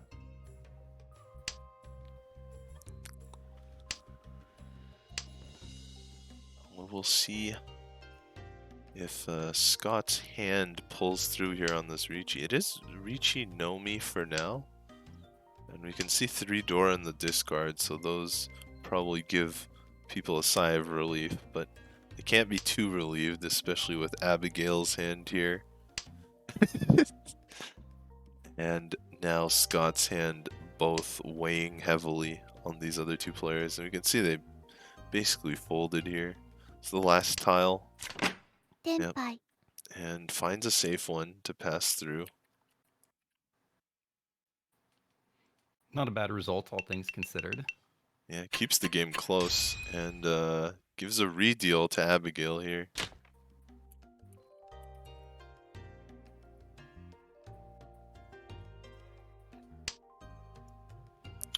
So Abigail's hand here is pretty good, I would say. It's not perfect because the pair overlaps with the finished melt, but it's not bad. Claire's hand on the right though, really solid. It's just unfortunate the Easts are no longer Yakuhai. Claire maybe looking for... Probably going to be Ricci Nomi, I guess. Can't really see too many Yaku there, but does have the chance of getting the Dora. Across the table, Scott's got an okay hand. It's 5, 6, 7 meld already done. Maybe Sanchoku if he gets lucky. And then on the left, Muriel here. Pretty nice. Like the Ipeiko's coming together. It's got 2, 3, 3, 4. That's a nice shape. Even Yanpeiko's a possibility now with that pair of South picking up. So that could be exciting. Muriel already in the lead though. I don't even know if they need that many points. Well, I mean, in a tournament, you know, it goes a long way to go a little overkill.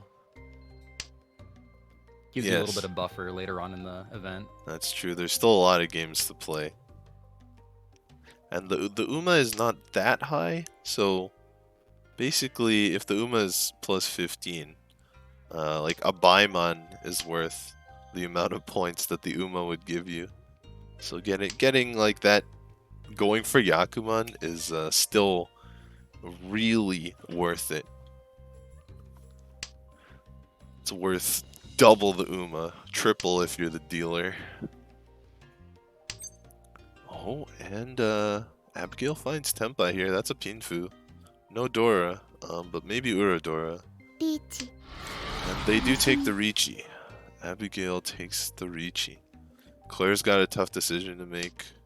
Her hand isn't bad, but has to face down a dealer Ricci. Starts with the safe East. And we've got a safe discard from Scott as well. Oh, But the E-Pot. yeah, Muriel goes in and is unfortunately for them punished. But fortunately for Abigail, you know, that's 5,800 points, and that closes the game a lot. Abigail takes the lead, and the game is real close now. They're within 600 points of each other, and basically, it's still anyone's game. Claire still has a dealer turn, and even if she didn't, that's really only a Mangan to first place. So Abigail's hand here, not too great. Full of Kanchan and Penchan, those inside weights and those edge weights. Not really nice to see. Claire on the right's definitely got a better hand. One away from Tempai already. Let's see if she's willing to greed for the Dora. Across the table, Scott made the call on the Red Dragon and is 2 away from Tempai himself, but with a good chance to call things. Unfortunately, really no chance at 3 dragons because Muriel has the white dragons. And Muriel has 5 pairs, so possible 7 pairs, but Muriel's hand is in a really good shape to just go for regular hand. And indeed, after drawing the 4 pin, decides to move away from 7 pairs. Calls the white dragon. We're in such a close game that any win could be huge. Would you have called the white dragon there? I think typically I would have maybe wait for the 4th one to come out, just to play a little bit stealthy, give me the option to reach later on. I don't try and rely on the Yakuhai all that often, but I mean, South 2, second or first place is so close. Like, yeah, might just go for it. It also gives you a good opportunity to try and transition that hand into a Honitsu. Yeah. And they've also got the pair of North, so they have the opportunity to call that also. Yep. That would be a second Han. There's only 1 North left in the wall though. And so the threat from Scott here of 3 dragons is diffused, and everyone can see it as well because Muriel has already called the white dragons. So not quite as menacing as a double dragon pwn usually is. Let's see where Abigail goes with this. Scott is Tempai for 2 Han here, and that would, on a sumo or a direct hit from Abigail, put Scott into first place. That might not put Scott into first, but it's still a solid win. Oh, it is Chanta! Yeah, I forgot it was Chanta actually, but the 1-man side is Chanta, so yeah, that does put Scott into first there. Claire unfortunately falling further behind, but now it's Claire's dealer turn, or as she likes to call it, Thursday's last stand. Here we are in South 3, the final dealer turn, a possible Sanshoku. This hand isn't bad, still doesn't have a pair, but it's very early. A lot of times people will say not to worry about the pair very early in the hand and just make your melds. Scott on the right has a pair though, and no melds. So one player's got the melds, the other player's got the pair. Across the table, Muriel has an Anko closed triplet of 5-man, but the rest of the hand kind of floundering. And then Abigail on the left could have a half flush, but all those isolated honors can sometimes be a trap when you're thinking about how close you are to half flush. Because isolated Yeah. honors aren't really melts. Yeah, I was looking at that hand and I'm like, man, there's a lot of promise here, but it also feels a bit like a mirage with the all those dragons and the miscellaneous winds, and yeah, it's a Yep. tough position to be in. But there's help. Help has arrived. And indeed, Abigail's going for it. Going for the half flush. Cuts a 3-form weight. Like a really nice Ryanman there. But it doesn't fit the Yaku.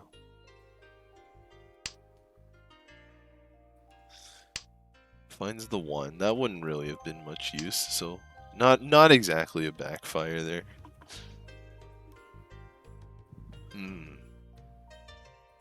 As Claire here, do you think you call if you get like a Formon to lock in Tanyao? Or do you just try and play it for one bigger dealer hand here?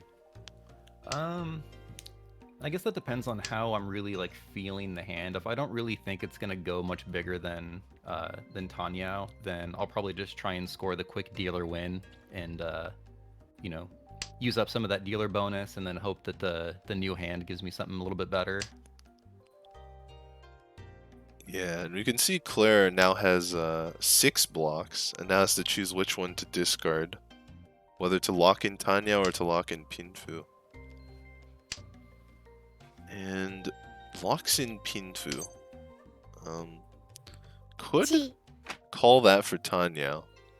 Unbeknownst to her, could have denied Abigail her call, but it wouldn't have been the greatest weight. It would have been only the Formon and only one Han, so makes sense that Claire would wait.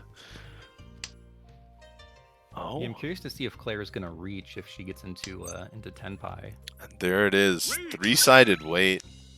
There it is. Yep. It's a good chance at Tanyao and Pinfu this time. Scott has a hard decision here, but does go ahead and follows. That is a 6 so Richi weight only. Abigail not willing to fold. Wants their half flush to come through. Abigail still not Tempai though. And Muriel has just denied them the green dragon. There's still one more on the wall, but against 2 Richis, how long can you afford to wait? There's Tempai though, but quite a dangerous tile. Oh, just throws it anyway. I guess it was safe against Scott. So now Abigail is Tempai, waiting for that green dragon from Muriel, or from the wall. But Scott finds his one winning tile and an Urador on top of it. Yeah, that's really impressive. I don't think I would have been able to reach in that situation. Yeah, just heartbreaking for Claire there on her final dealer turn. Unable to capitalize on a 3-sided weight. Get beaten on a 1-sided weight, and one of them was your weight. But here we are. Scott has the lead now. And 40,000 is not too bad of insurance, because I believe there's no Agariyame or stopping when you win in South 4. I think Scott has to defend. Even if he wins, he has to keep defending his lead here. Yeah, that is one thing I wish this client had, was the option to declare no 10, even if you are Tempai at the end of the round. That's right. Sometimes you just want it to be over with, right? Yeah, there's been more than one situation where you know, I'm in the lead, I'm dealer, South 4, and it's like I don't want to win, and then, you know, the game kind of forces the hand and I end up, you know, second or third because of it. We'll see if it can show up in the future. But for now, Scott is actually looking to win this hand, it would seem. Scott 2 away from Tempai. Got a couple of those really ugly weights on the 3, the Penchan edge weights. But you never know. If Scott could draw the 6 so last hand, Scott can draw them this hand. Muriel on the right has got some okay tiles. It's got one meld so far. Pair and Ariadne. So Muriel's still about 3 away, I think. Abigail across the table almost has Sanchoku, but even without Sanchoku, this is a pretty nice hand. Looks to be 1 away from Tenpai, with a solid Tanyao and Pinfu potential. Sumo Mangan for Abigail would win them the hand and the game. And Claire on the left, looking for 7 pairs, maybe? Collected a Dora. The 5-6-7 might make her think a little differently, but she does have 5 pairs so far. Or, no, sorry, 4 pairs. And it's going to be hard to use the Dora without going 7 pairs here, I think. It's going to be hard to use the Dora regardless because there's only 1 left in the wall. And so Claire resigns that the Dora will not be part of her hand. And Yeah, it's an unfortunate choice since you were already, discarded on the first go around. right, but gives up on the 5-6-7. Maybe going for Suanko or Toy Toy. The 4 concealed triplets, of course, being a Yakuman, Toy Toy only being 2 Han, but maybe still Sananko could come together, the 3 concealed triplets, and that would be a Mangan. Direct hitting one of the 30,000 players would swap their positions. Now, Scott here, oh, well, not 1 away from Tenpai. I decided not to take the pretty poor weight on the 3-pin. Oh, but we have our first Tenpai of the final hand. And it is Abigail, yeah. Pinfu only right now, no Richi. Maybe looking for Sanchoku to actually give them the shot at taking first. So here's a question: if you're Scott and you're Tenpai right near the end of the game, do you throw away some of your hand to go backwards into 1 Shanten in order to avoid having to play another round? I think I would probably yes. If the tiles are safe, probably yes. I don't know if I would actively destroy my hand when there's 16 tiles still left in the wall. But closer to the end, especially if keeping Tenpai would make me throw unsafe tiles, I would think about going to no 10.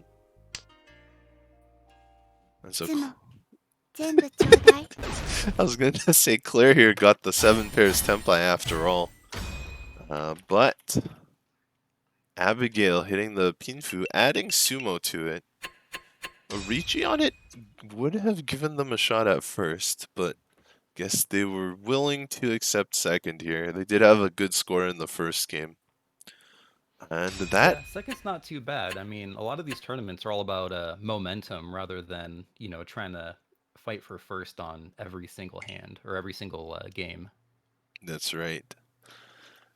You can get half your games first, but if the other halves are fourths, you'll end up with 0. So Yeah, we definitely see a lot of tournaments where the people in the top 4, they consistently get second place in all of their games, where the people who are getting first end up first, third, or first, third, fourth, something like that. So you push too hard, you're gonna get burned on it. right. And this game was pretty close all around. At one point, Muriel looked like they were getting away, but then they dealt in directly on a Mangan and the game became really close again. So we got Scott in first here, plus 24.3. Then Abigail in second, 8.9. Muriel in third, minus 4.6. And Claire in fourth, minus 28.6.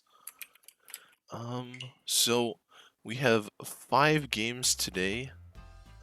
Checking the schedule, I cannot remember So yeah, we got lunch coming up, and then Yes, Ponchan 3 is at 1:30 Pacific.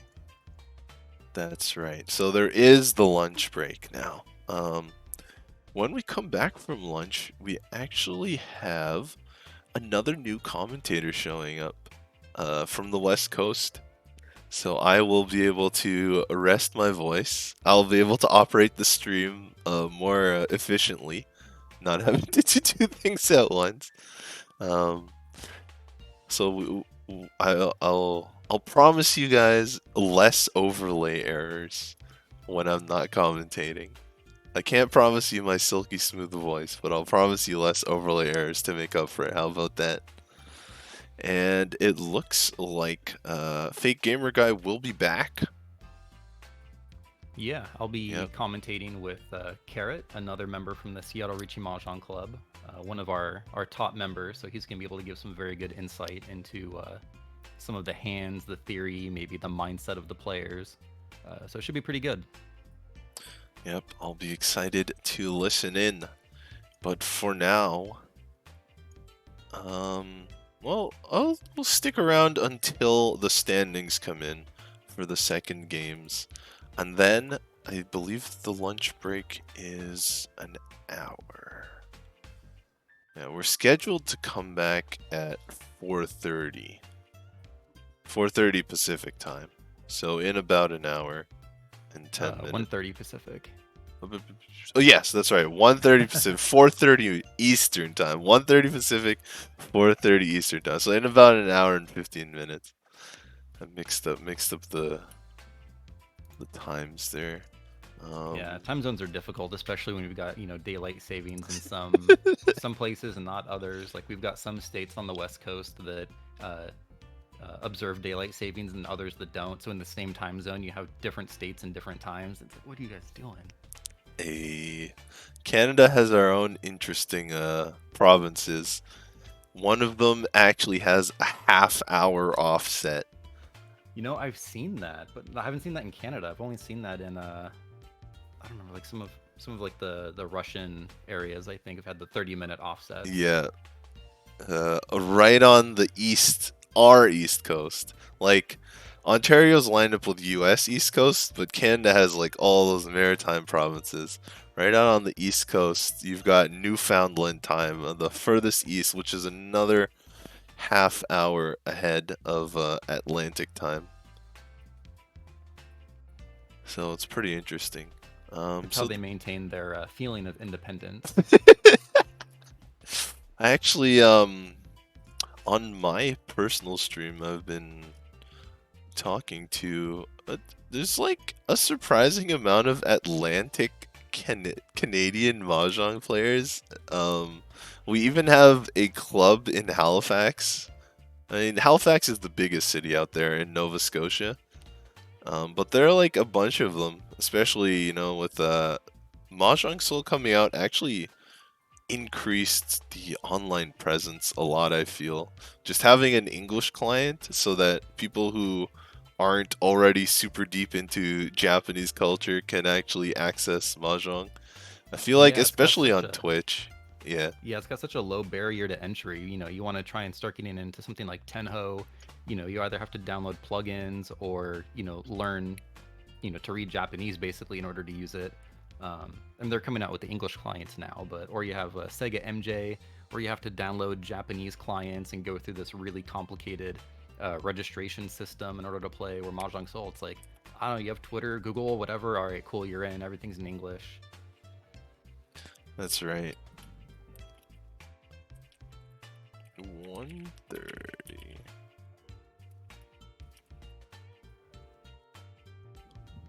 So we are getting the scores here. I guess we can look at the standings from the first round for now.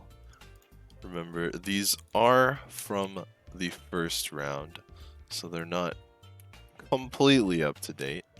The second round scores are coming, but indeed, there's James up there in first with a plus 54.3.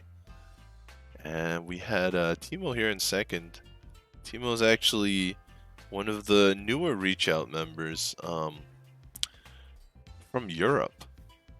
So You've heard about Reach Out, right? Yeah, I've played in a couple of their the league matches before.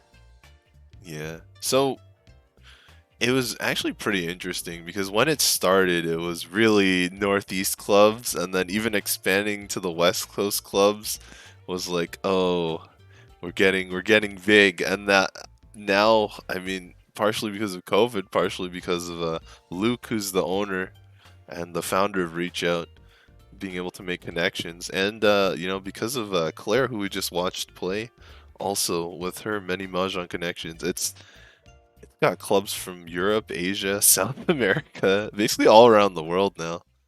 Yeah, it's been really impressive to see, and especially with their website integration, where you can see all of the different teams participating, all of the different like match results and different statistics about the different matches and overall progress of things. It's pretty cool to see from a relatively small mahjong association. Right. And so here we have the current scores.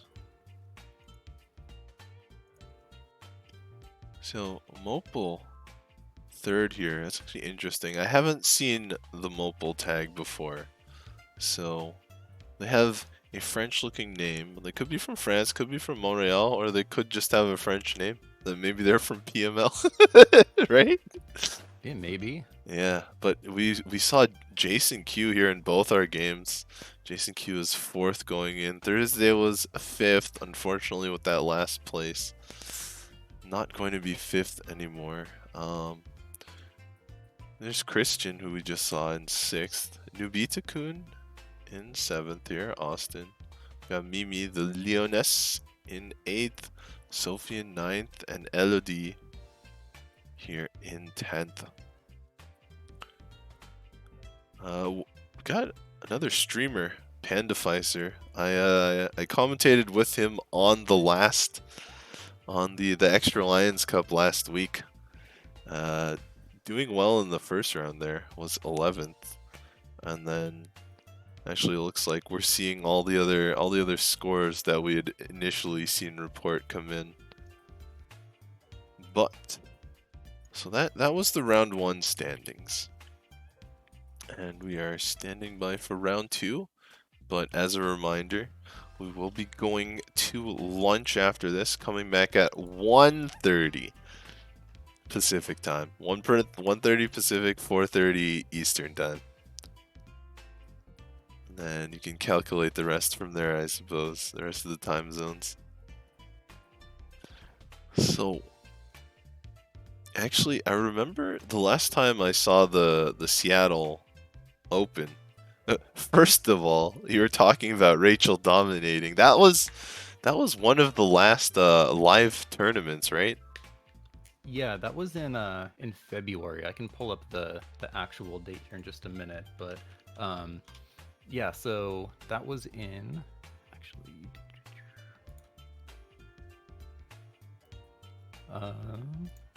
February 22nd. So yeah, Rachel, I'm looking at some of the photos and tweets and stuff that I made during the event. So it looks like after the second round, Rachel was in second overall. I was in fourth. Carrot, who's going to be commentating next, was in third. So yeah, lots of familiar names all at the top. And going into the very last round of qualifying, I want to say I was in third. Maybe I was in fourth. I think it was in third place. And Rachel was down in like sixth or seventh or something like that. And we ended up paired at our final table before finals, where it was only the last four move on. And well, I mean, you've seen how she plays. After that round, I had got knocked from third down to ninth. Yeah, it was wild, and I think she moved up into fourth, maybe third or fourth. So yeah, it's crazy, like how good she is at these tournaments. And in our, I think it was the 20. This would have been the 2020, so 2019 Seattle Open. I think she won that one too. So back to back, you're saying? Yeah, she was a back-to-back Seattle Ricci Open champion. with Mahjong, it's especially hard to do a back-to-back win, so it can't be understated how crazy that is. Yeah, going into so yeah, the final round, Eric Johnson, who is also in our club and he's in the Kizuna League. He finished first in the first round of Kizuna League. Um, he had more than double the points of second place, and to give you an idea of how insane that is, second place had almost double the points of third. So I had just under 62.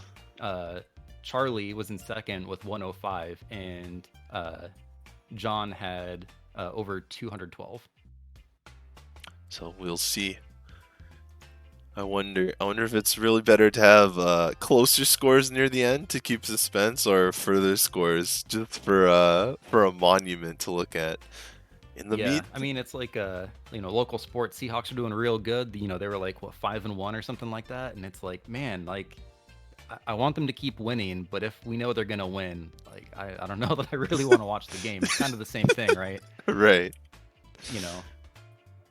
And speaking of points, we have the scores here. A few people have won games because I believe they were substitutes. For example, yourself. But I don't think those are going to be counted against the standings anyway. So we see Nubita-kun, who was, I believe, 7th, is now 1st. Austin here with 86.9 over 2 games. PO was a name that we hadn't seen up in the top here, but a really strong showing in the second game to have 76.9. James, we saw James brag there. Didn't do too badly in that second game. I believe was second or third, because we did see 2 games, so it made my memory a little hazy. But yeah, in 3rd place right now. And Taru was up there, but not that high. And Taru's now 4th. Mopal's still here. Mopal was 3rd, now 5th. And Q coming back. Q, a pretty big, pretty active Mahjong player and also organizer from like the Chicago area, so that's pretty cool. Yeah, they were down in like whoa, sorry, I refreshed Mahjong Soul to look at some of the scores from the rounds that we just watched, and one of the characters was screaming in my ear. um, but yeah, I think Q was down in like 17th or 16th, something like that, coming out of the first round. So that's a huge bump going up into 6th place. Yep. Nice. And actually, this is the 3rd Richinomi member, 3rd New York City club member, Oscar. So 2nd, 4th, 7th, all New York right now. And LOD's still up here in 8th. We've got a member of the Batjong crew. Shoutouts to Batjong. You know who you are in 9th. And Whaler in 10th. We saw Stat Dust here in 11th. And yeah, we have there's 67 people on the board. I believe anyone with 1 game was probably a sub, so we probably have 64 players. 63, 62, 61 it would seem. Either that or there's might be 1 person who hasn't finished their game. But yeah, so those are the scores so far after 2 rounds. Back to us here. We will be going for lunch, and you can see more of Fake Gamer Guy and Carrot Parfait. So it'll be West Coast duo after this. So we will see you then. See you guys soon.